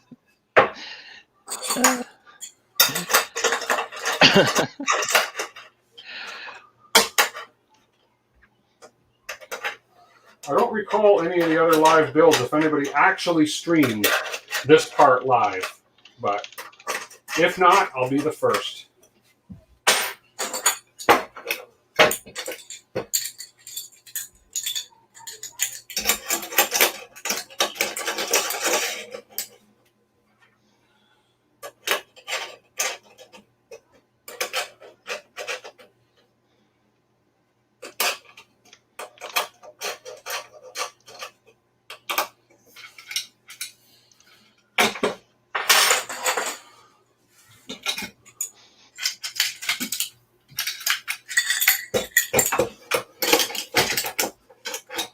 Whole lot of screwing going on.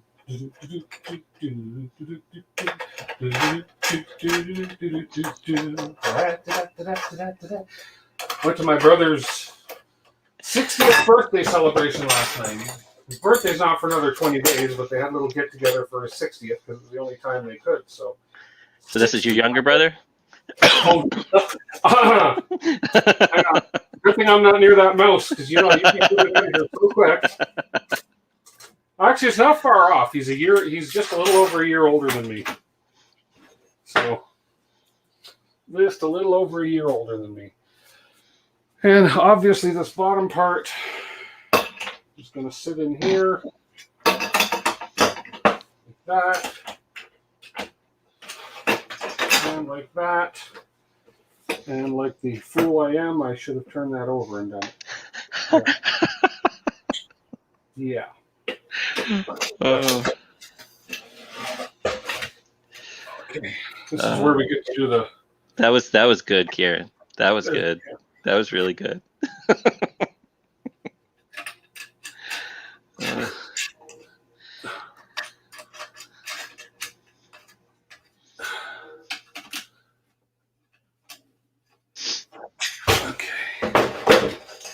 So this is where we want these to be lined up pretty reasonable, I'm sure. go. Yeah, you get those as close as you can, with your so-called eagle eye, and Yeah. as you start getting the frame together, you're gonna Be loosening and shifting. Yeah. to some degree, yeah. And as you get the X gantry on, you're gonna be probably needing to make some minor adjustments here and there too. Right.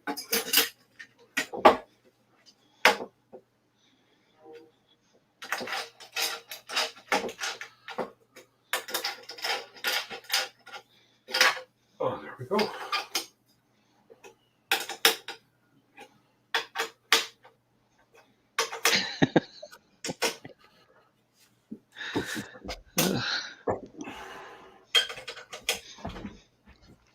And I'll just actually probably be going around tightening all these up later. So there's the one section, so I just got to duplicate this now.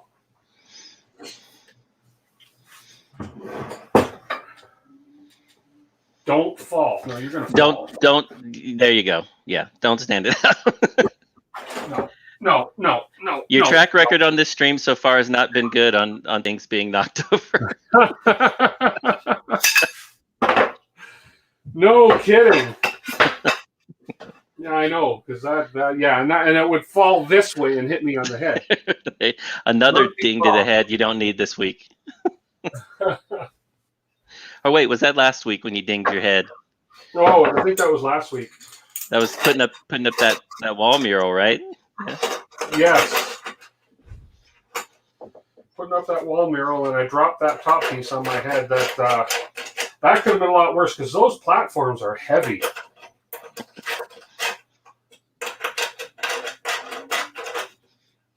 Fortunately, the time-lapse video doesn't show it hitting me.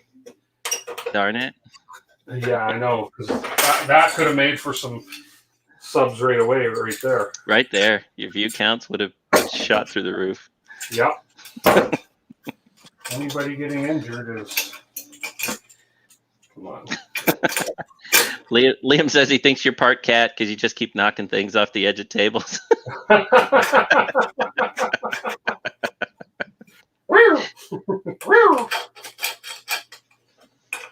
I've been called worse, but that's okay, Liam.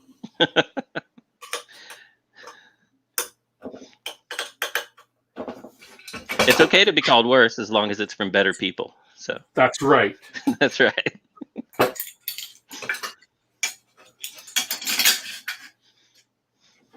We all have our little quirks. Is that play going the right direction? I'm not sure which corner you're on. I could be wrong. You passed the test. Yay. I was just making sure. I was seeing who was paying attention. I have the other eagle eye. Mine fell out of the nest and bounced. How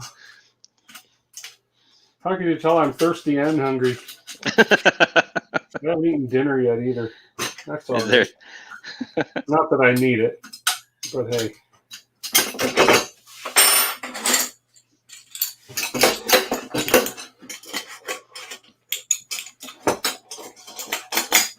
There we go.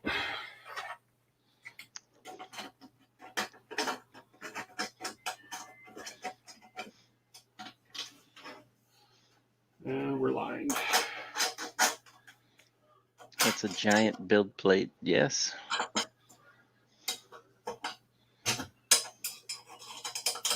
Built Overbot. I was hoping you'd not notice till he had to take it apart. Thanks, Built Overbot.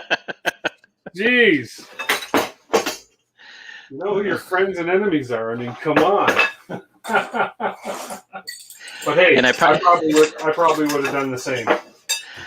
I probably only noticed it because I vaguely remember having to spin one or two around, maybe. Oh, okay. So I'm not confirming or denying anything.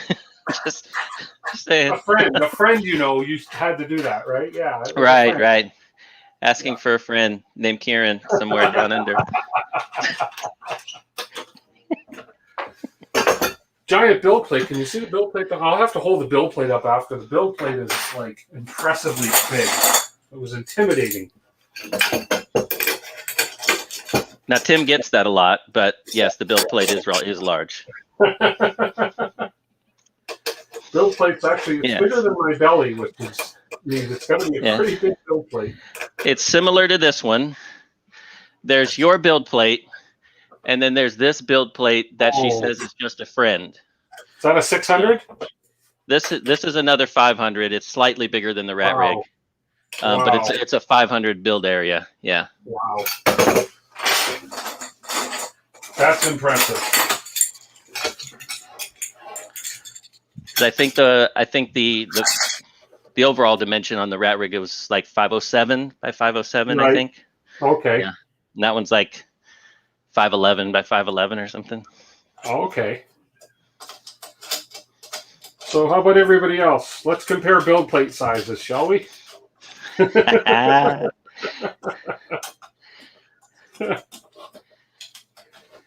Size doesn't matter. It's a matter of how well your filament adheres to it. That's right.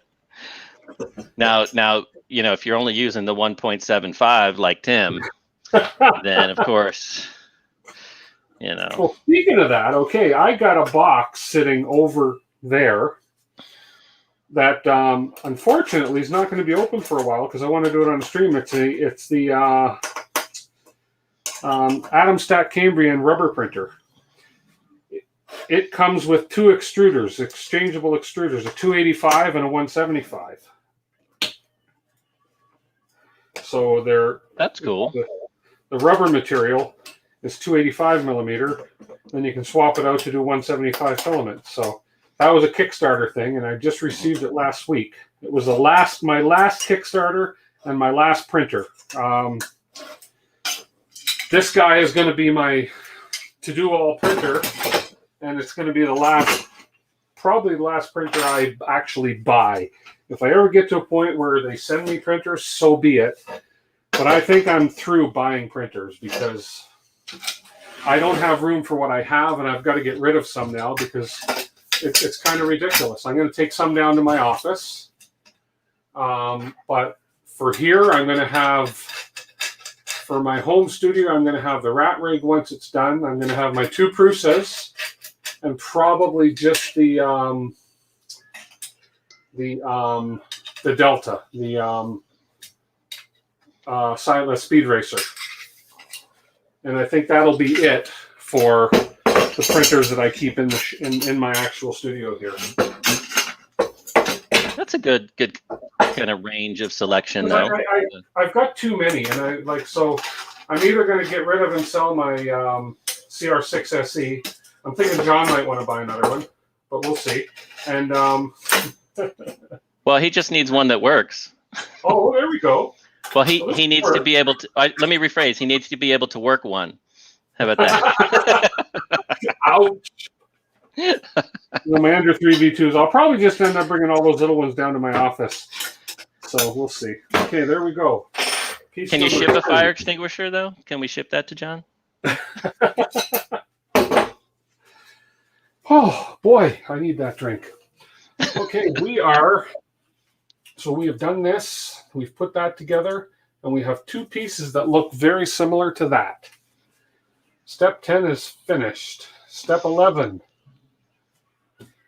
4 by 640 millimeters.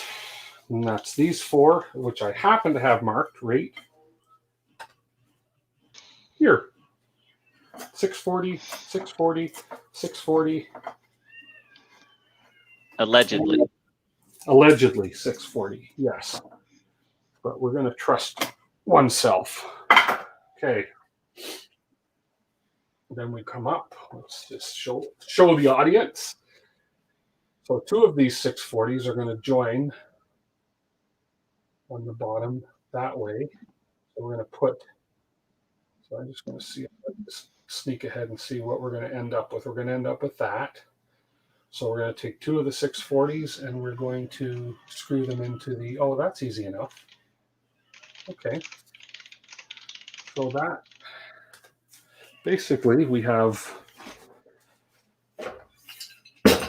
this going like this. Don't fall. Stay. And then we have this going like this. My God, this is big. Kieran, that's your cue. Yes, here we are. Phrases that Tim doesn't hear often. For 200, Alex. Honey, come down here. Honey, can I see you for a minute? So this goes in like that. There we go. So yeah, well, that's pretty. They show. See, they see what makes me look and go, huh? Is they show another right here. They show another plate, but I think that plate is just referencing this plate. So, yeah. See what I'm saying? Yeah, those are the feet. The ones with the feet on them. Oh, the ones with the feet on them. Oh, so that's going to go. I see. Underneath. Okay. So, but I'm going to screw these in first. Then we're going to put the feet underneath. Okay. Yes, this is where it gets kind of wobbly, timey-wimey kind of thing, where you've got to turn it and put the foot on and flip it, and it's doing its thing. Oh, you noticed? I noticed. Wiggly wobbly, timey-wimey. Yeah. Doctor Who. I have, well, I don't know if we have, speaking of that, we have. Oh, look at that. Oh, my bag. Come on. Your electronic screwdriver sucks. I know. Hey, what can I say? I don't remember. It's better than mine. I don't have one. You don't. Oh. Doctor Who nerds. Yes, I'm a fan. You're a nerd. Such a good show. I was never in the old one though, just the newer ones. Oh, I really like the Tom Baker was my my number one always, and then Tom Baker was a wild hair guy, right? Yeah, with the long scarf. Yeah. He was number 4. He's my Doctor Who hero, and then my backup is number 10. I forget the guy's name. David Tennant. Oh, David Tennant was great. I liked him. Yeah. I really liked him as a doctor. Yeah.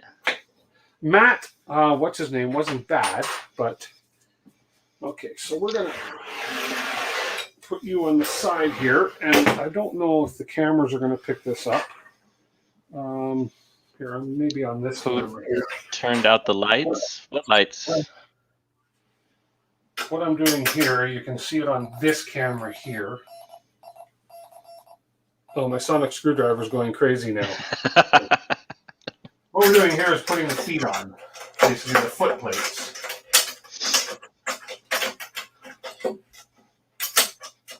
If you can.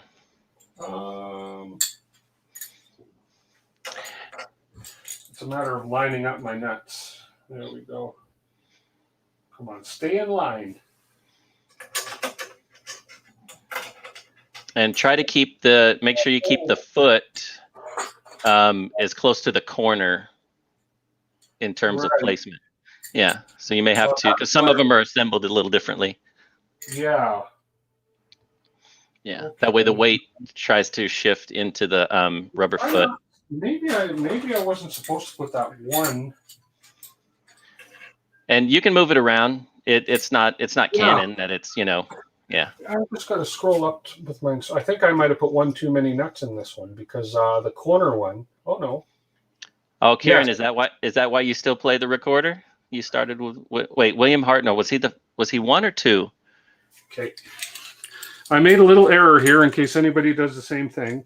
So what I did is on the plate with the feet, this corner nut does not go in.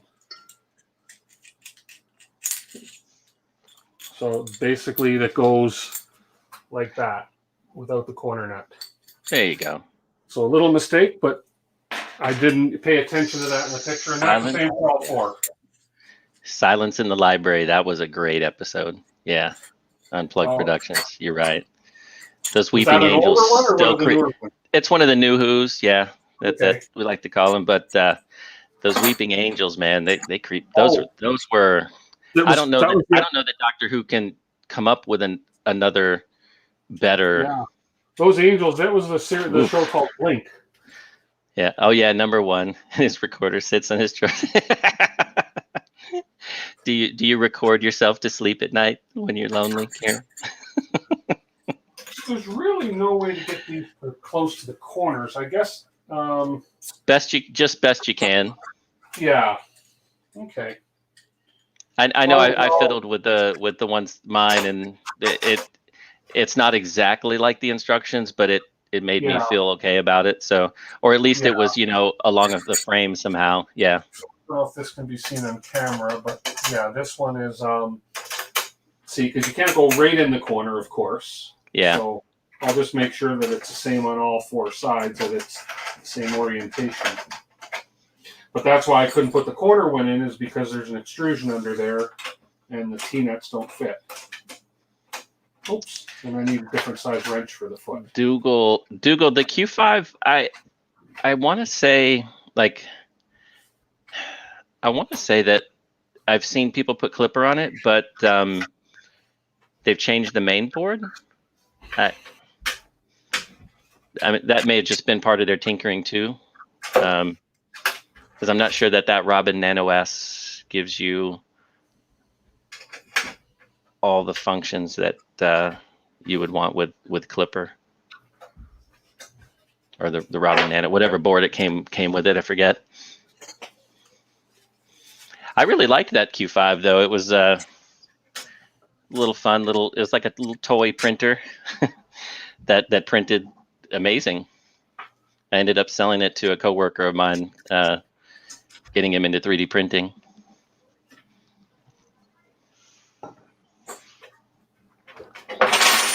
Oh, please, Karen, do not whip anything out on the next live stream, whether it be a recorder or anything.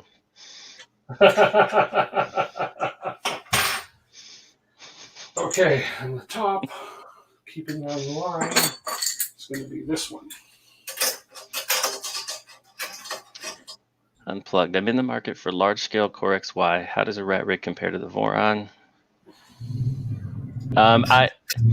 My personal opinion on plug production is that the RatRig doesn't compare directly to the Voron. In general terms, they print. They both are, good printers. At the end of the day, they do it a little differently. They're both amazing designs with tons of features and options. I liked the RatRig over the Voron for really just a couple reasons. One was that it came in a 500 by 500 configuration as a supported, standard configuration. The other, darn it! Well, Karen, I guess I'll lose. The other thing that I liked about it over the Voron was that I could source it from one place. I know there's a couple places that do the Voron kits now, like MakerBot, I think is one of them. I don't remember, but anyway, not MakerBot. Anyway, but it just seemed like something I liked. So part of it really comes down to personal choice too. If you like the look of the Voron, I like the look of the Voron, and I'm still kind of teetering, thinking I may still build it like a 2.4 because I like the kinematics of it. It's really interesting design. I like it, but for a printer of this size, I think right now RatRig has it in terms of features, ease of access, getting the materials, and being fully open source, that you don't have to if you don't want to, but you can get it from I don't know if trusted source is the right word, but being that it's not random, AliExpress or, whatever you're buying from wherever, you're kind of getting it from a consolidated source. I think that was a big key benefit to me. And one thing I liked about the RatRig is I'm not a very experienced builder like a lot of people out there.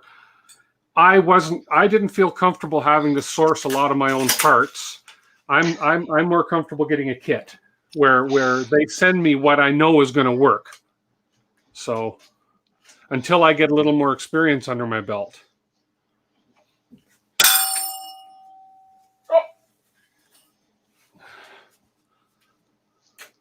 Well, building this is you're going to get a lot of experience in every aspect of it, because you're going to do literally every part of this you're going to do yourself.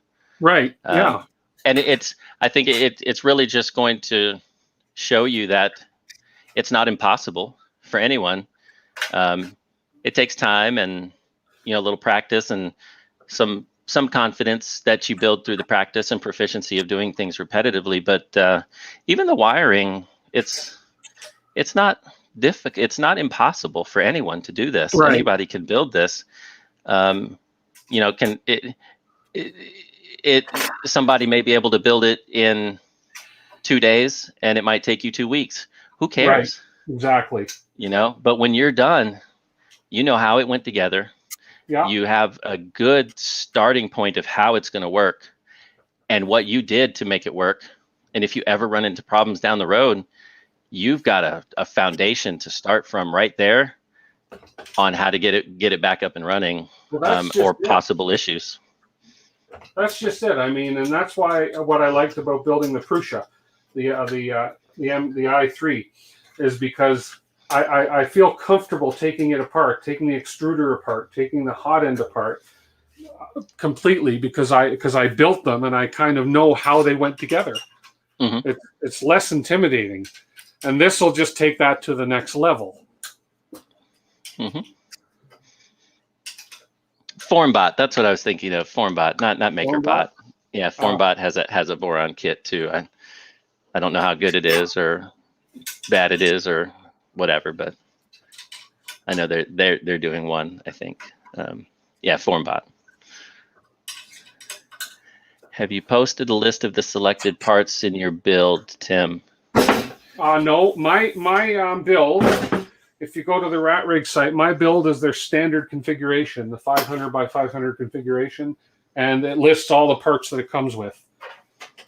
I didn't pick out any of my own parts for this. The only extra parts I purchased were a few extra parts that it doesn't come with, like a Raspberry Pi. This did come with a what do you call that again? The relay, solid state relay. They did ship a solid state relay with this. So that's because you got the bed heater kit in the standard config. Yeah. Yeah. Yeah. Okay, so we've done that, and we're now at this stage here. Let's see, insert the inner frame. Yeah, we're at this stage now because this is all completed. So we're now inserting the inner frame into the main frame. You'll need to loosen the bottom quarter assemblies a little. The distance between the inner frame and the Z extension should be 47 millimeters. Now, do I have to add? I'm not adding 200 millimeters to that. No. That is 47. No, those were for frame extrusions, really. Yeah. Yeah. Okay. So I have this. So the other frame, which is the wide part. So let's see. Tim has dropped so much. I hope he never ends up in. Huh? Liam said you've dropped so much on stream that he hopes you never end up in prison. Oh God, Liam. Oh Lordy, where'd that come from? So this is the top. Let's just make sure. So yeah, this is the top, and the two are going to the bottom. Okay. So this guy. Printed Solid has a Voron. Yeah, Printed Solid has a. I think you're right. The Voron Zero kit, the little one. Just ran my first print on a nice. That's the one I was thinking of doing, is the 2.4, the 350 Voron. If I ever get around to doing it, I need to stop doing stuff and just print more, have fun. Okay. Karen went for the deluxe upgrades. Yeah. Oh, I know why. It's on the Strong gravity. So So this is going to pop in on this side.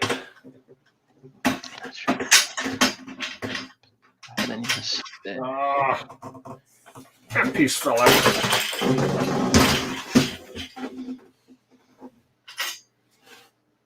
But just get mad and throw it wherever you want, you know. Yep. No. I'm very patient here.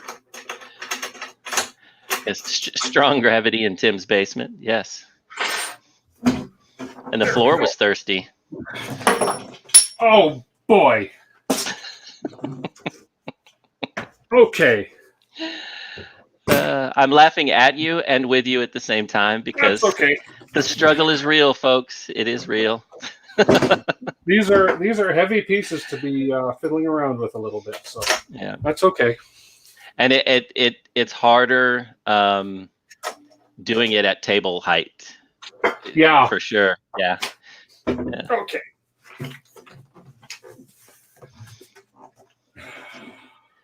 RatRig only has configs online for old SKR boards. I'll end up building Clipper from scratch. Oh, so old curmudgeon, I'm pretty sure Mikkel is or has been or is currently working on doing some configurations for other boards with Clipper. So if you get to that point, just reach out to him. He's in the groups quite often. He's very active and very much a participant in building and getting these running. He's like the unofficial chief Clipper officer of RatRig, and I'm sure he could help you out, no problem at all. Because V-Core OS is nice to have set up and ready to go for you. When I put mine together, I built mine with DWIT and had it up and running and printing really nice and great. And then, the tinkerer in me said, I wonder what this would do on Clipper. So out came the main board, and in went an SKR 1.2 and everything else, and the ADXL 345 and different hot end and different this, and oh, this is printing really great. Let me change the hot end again. So, I know. That's what I was saying. I just have to stop at some point and be happy with what I have. This is a very tight fit. Okay. Phrases Tim doesn't hear often for 400, Alex. And I believe, let's see. Okay, that extrusion on this piece, this is where the patience comes in, because I believe it's just this one extrusion. Okay, yeah. Yeah, so what I did here, I don't know how well you'll see this on this camera, but the extrusion on the back of this is just a hair over the cutout here. Just, we're speaking like 0.5 millimeter. So what I need to do is I need to take this extrusion, loosen it, and slide it about 0.5 millimeter, if I can, that way, in order for that to fit proper.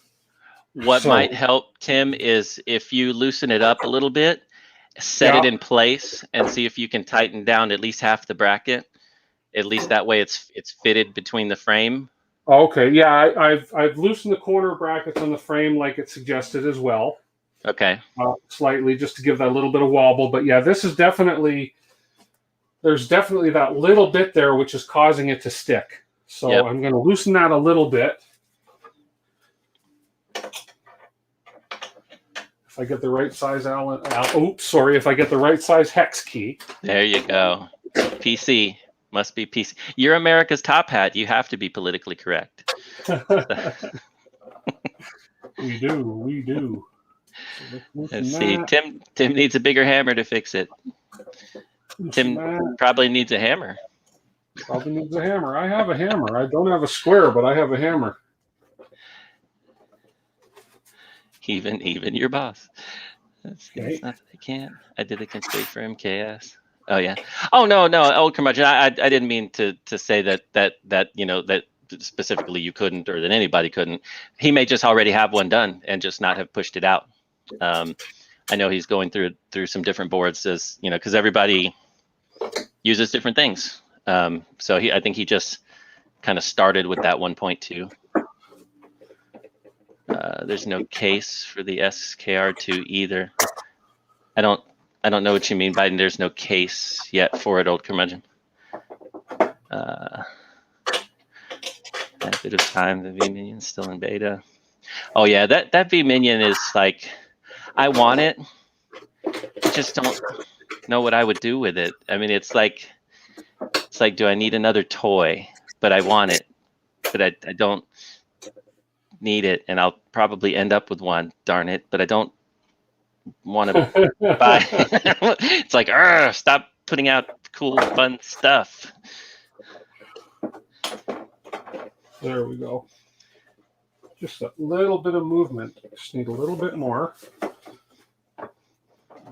There we go.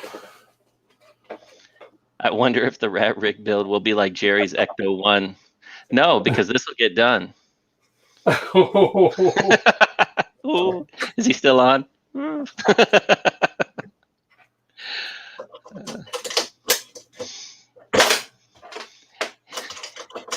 And Tripod called you out again. Good job, Eagle Eye Tim, getting that 0.5 millimeter off. Wrong. Yeah, this should work now. Oh, poor Alan and his wrenches. Tim already, tipped a cup to him earlier in the beginning of the show, so we should all be very kind to Alan and his wrenches and his wishes. Yeah. There are no enclosures for the SKR2. Old curmudgeon, do you mean like to mount it separately, like on the side of the printer in its own enclosure versus hanging it from a electronics panel in the back?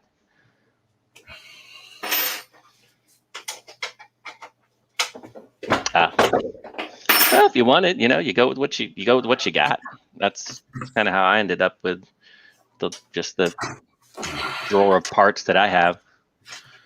And then you try. You hope one day that they'll be useful somewhere. Oh my! Paul goodness. Cumber, how's the build going? Well, I give Tim an 8 out of 10 so far. Wow. Well, that's one solid point deduction for spilling your drink in the beginning. That's a given. So, yeah. Okay. Well, we got that fitting in between now. So now I got to measure, and it was 47 millimeters. Oh, you're talking about for the Minion. I understand now. Okay, I gotcha.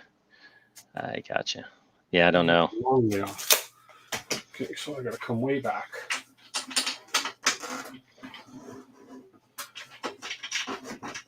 Okay. Yes. Now this space in the back there, Tim. I know they point out that it needs to be like super accurate. It's going to be super hard to measure with everything in the way. Yeah. Get it as best as you can. Now, I'm just looking at the drawing, and I just want to know, are they measuring from the actual board or the actual extrusion? Extrusion to extrusion. Extrusion to extrusion, 47 millimeters. Yes. Yeah. Okay. And every time you go to tighten it up, it's going to move. It's going to wiggle a little bit. Yeah.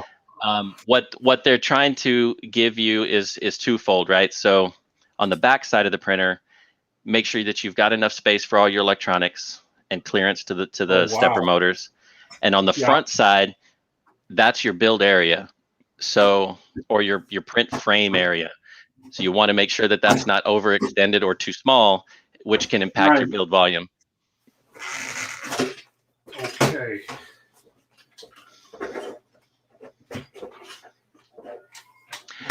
I wish they had, and I say I wish they had, and it's something that I could do and contribute. Some sort of jig, even if it's printable, that you could put in there, space it, tighten it down, because that way that it flops like that doesn't help. No kidding. Yeah. So right there, yeah, 46. Yeah. Yeah. So You know, if you're like 47.1, if you're for it, then I would just bolt it Yeah. down, because you're good enough, and you're gonna adjust that out of it later. Yeah. 47 right on the nozzle right there. So let's tighten this side.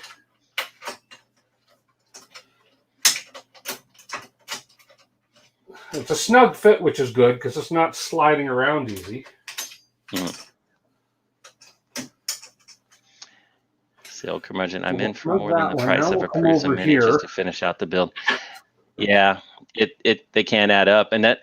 But you know, old curmudgeon, that's, you know, when you start doing your custom printer versus a cookie cutter printer, that happens to me every time, because it's what I want, you know, and that's just the cost of what I want, unfortunately.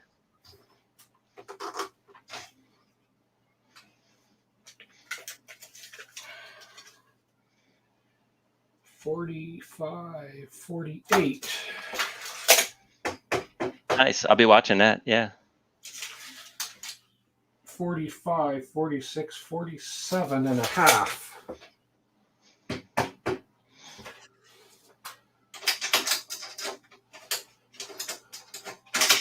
Come on, turn you, T-Nut. If it doesn't bite, go counterclockwise, and then There come we back go. clockwise. Yeah. I see. As I tightened it, it moved. Yeah. Oh, there we are, 47.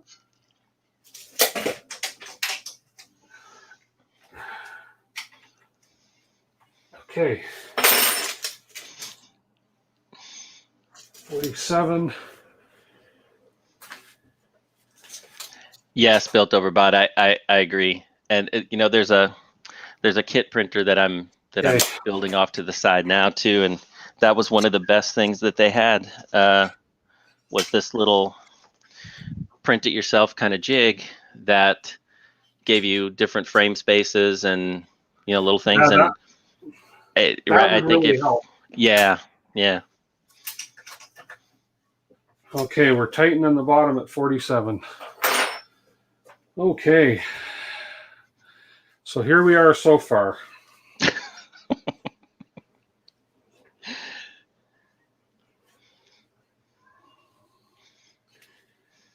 Whew, we having fun? Let's see. I want to continue. We're almost at 2.5 hours. Yes, John, I think you're right. Tim said this was a giveaway printer when it was all done and working perfectly. Okay. When it's all done and working perfectly. Okay. Then John can have the first print. You win. Oh. Yes, not the printer, the first print. Okay. Well, now we got to attach. I think we'll go to the next step, and then we're getting into some stop assemblies. And I think we'll just do the next step, which is right here.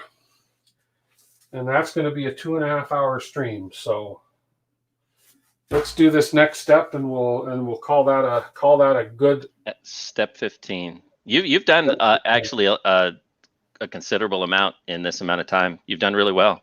Oh, thanks. Okay. Sweating, and I only dropped one drink. So then what's that other spot on the floor then, huh? Yeah, exactly. So these are the ones that are going to go up here.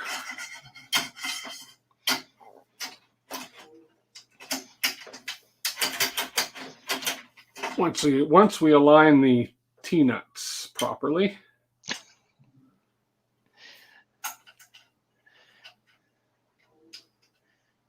You know, there's the advantage of these is that you don't have to have them positioned exact, whereas the slide-in ones have got to be exactly positioned. But if you had a jig for them, it would be great. Yeah. Well, you know, I think, you know, really if I didn't say it exactly, what I meant was there's a good chunk of this assembly that would, I think, make it easier if you had the slide-ins. Yes. And in other areas, you know, it's okay, I guess.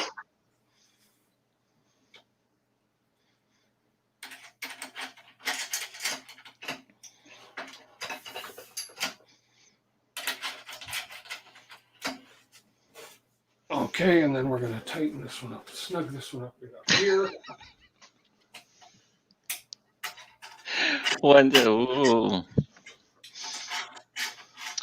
One drink and 2 bars of soap, Tim. Astro Printer says you know what that is. What? Oh, my God. You guys. I forgot I got to snug these ones up again because I loosened these to get this back part in.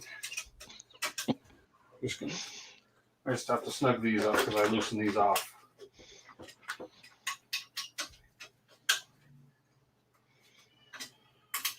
Oh, that's a good idea. Magnets to move them around. Yeah. Yeah. Evening. Oh, 3D Medic Vince popped on. Said evening. Oh, hello, Vince.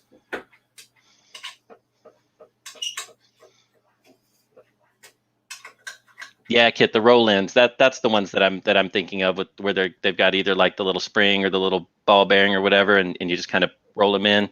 Yeah, I like those. I like those a lot. Those, but they're just M3 and M4s. Yeah.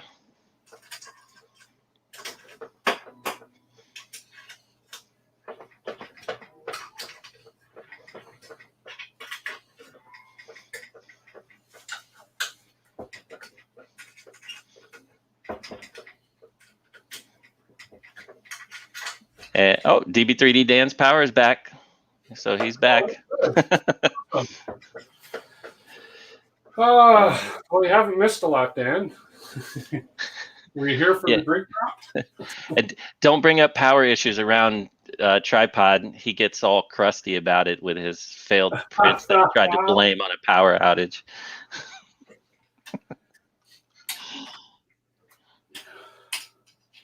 Oh, there he goes. Got a pretty big storm in Illinois. I told you.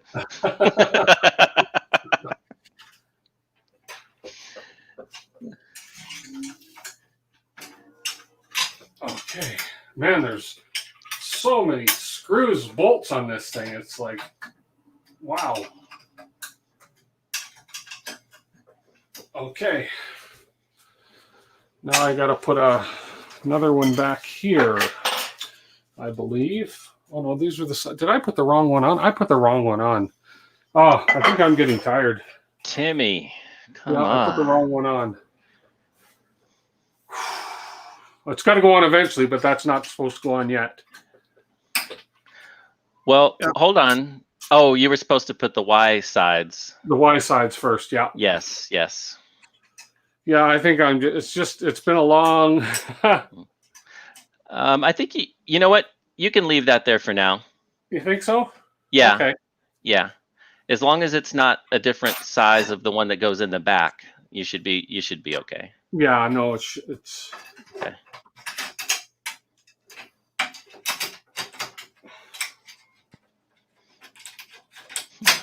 Illinois. Oh. That's the correct spelling, old curmudgeon.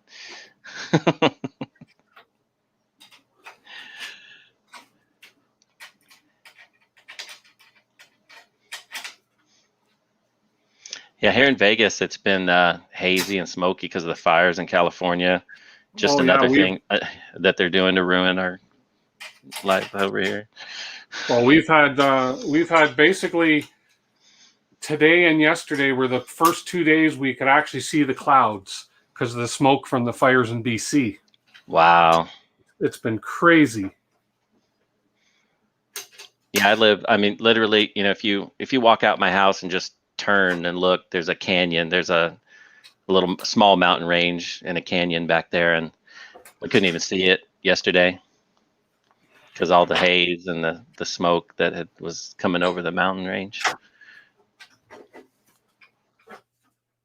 And that on top of it being 105 just sucks. This summer's been really hot for a long time. I'm hoping that by September it starts to cool off. Oh, who was it? Who won? Who won the pool? Somebody. There was a thing going for what was going to drop next.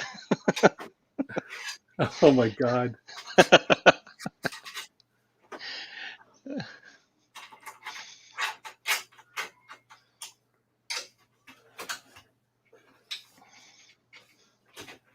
Now is this, I guess I have to pull that in a bit.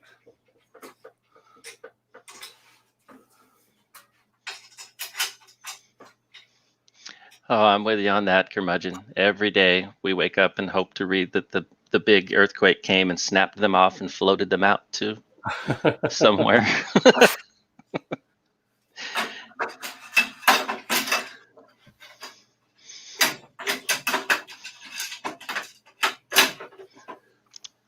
Paul Cumber, it's fall here. I don't even. It's even hard for me to recall childhood memories of fall. It's been so hot this summer. Oh, fall.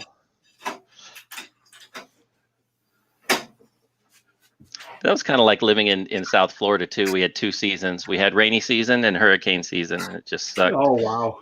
Yeah. I can't imagine like living in a hurricane place. I mean, mind you, we get hailstorms, big time hailstorms out here in the summer sometimes too. So that do major damage. I mean, it's better than the earthquakes, right? Because you can see them coming, but it's always like, is it going to turn? Is it going to turn? Is it going to turn? Dang it! Now we're stuck. You know, that's just.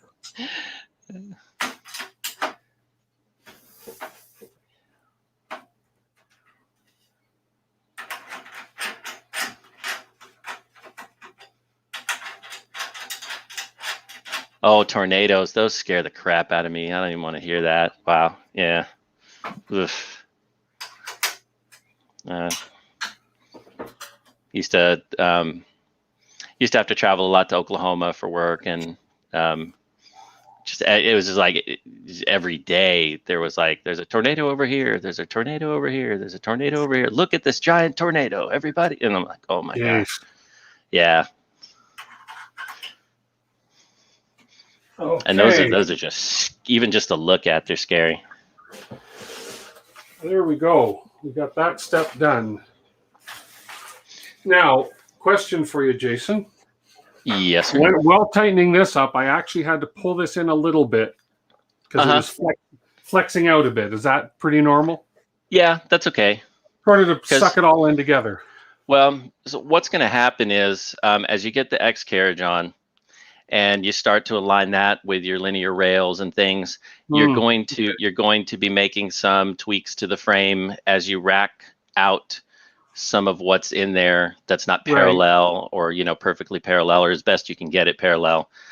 So you're going to be doing some of that physical racking, and as you get the belts tightened in, that's going to pull the frame a little bit more.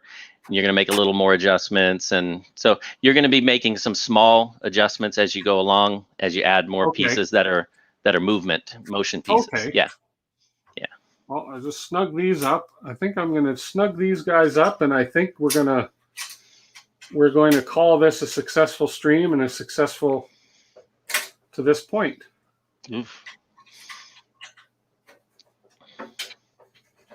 And then we'll get the other side here.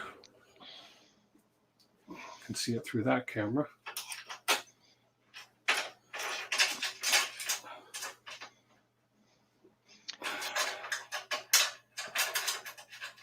Oh yeah, Kieran, typhoons. That's just a tornado on the water trying to kill you, and everything's just trying to kill us. Yeah, we went through one when I was in the service, out on a ship in the Pacific, and it wasn't like right through the middle of it, but even still, we were running away from it, and it was still not fun.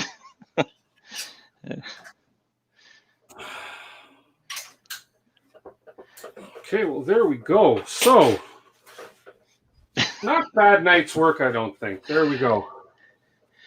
Very good. That is massive. Very good. That is cool. Phrases Tim rarely hears for 600, Alex. And for those of you that didn't see the last stream, there's the build plate. It is big. Here, let me just switch this now. There's the build plate for this guy. So that's going to end up.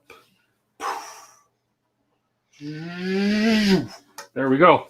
A cantilever design for the RatRig. It's 3 points kit, but yeah, I see what you're saying. Yeah. There's one more bar to go in, but that has not come up on this step yet. Or has it? Did I miss that? Did they Uh-oh. skip a step on me? Did I miss you missing something? Oh, maybe. Which that's one are you okay. talking about? No, I just missed this in the back here. Oh, yeah. Oh, don't worry about that. Yeah. Not a big deal. You can add that on whenever. Yeah. Yeah. But yeah, that's why I was saying in the front you could leave it as long as it's not the wrong one for the back. Right. Yeah, but it's pretty easy with those anchor nuts. Yeah, I'll just slip this on right now since I'm here. Make sure that I'm snug inside. There we go. I looked and said, why do I have one extra extrusion? At least it didn't end up on the floor. So there's that. That's true. That's true. Well, I dropped the drink and I've dropped the hex wrench a few times. I just about called it the no name. Yeah, Kit, they call it their kinematic bed system. The kinematic, I think, is more addressing how the bed mounts to the frame mounting assembly for the thermal expansion of such a large bed. But there we go. Those little arms that come up, it's really not cantilevered. It's super solid. You cannot move that bed by hand at all unless you're yanking it off. There's no movement by hand once it's installed. Okay, we're at 2.5 hours. That's not bad. Not bad at all. And we still have 25 people hanging. I noticed that the viewership got up to 30 at one point. Mm-hmm. So that's great. That was, I think, the most on one of my streams yet. So thank you, Jason. Anytime. Just, same time here to next keep week, you straight. Yeah. No, absolutely. Absolutely. Yeah.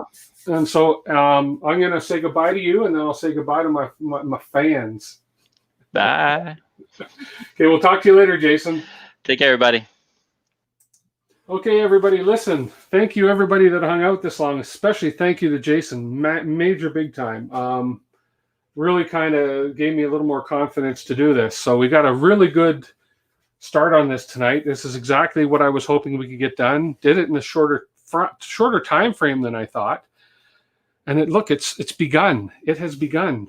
Got a long way to go, but we have the makings of a 3D printer here. Very cool.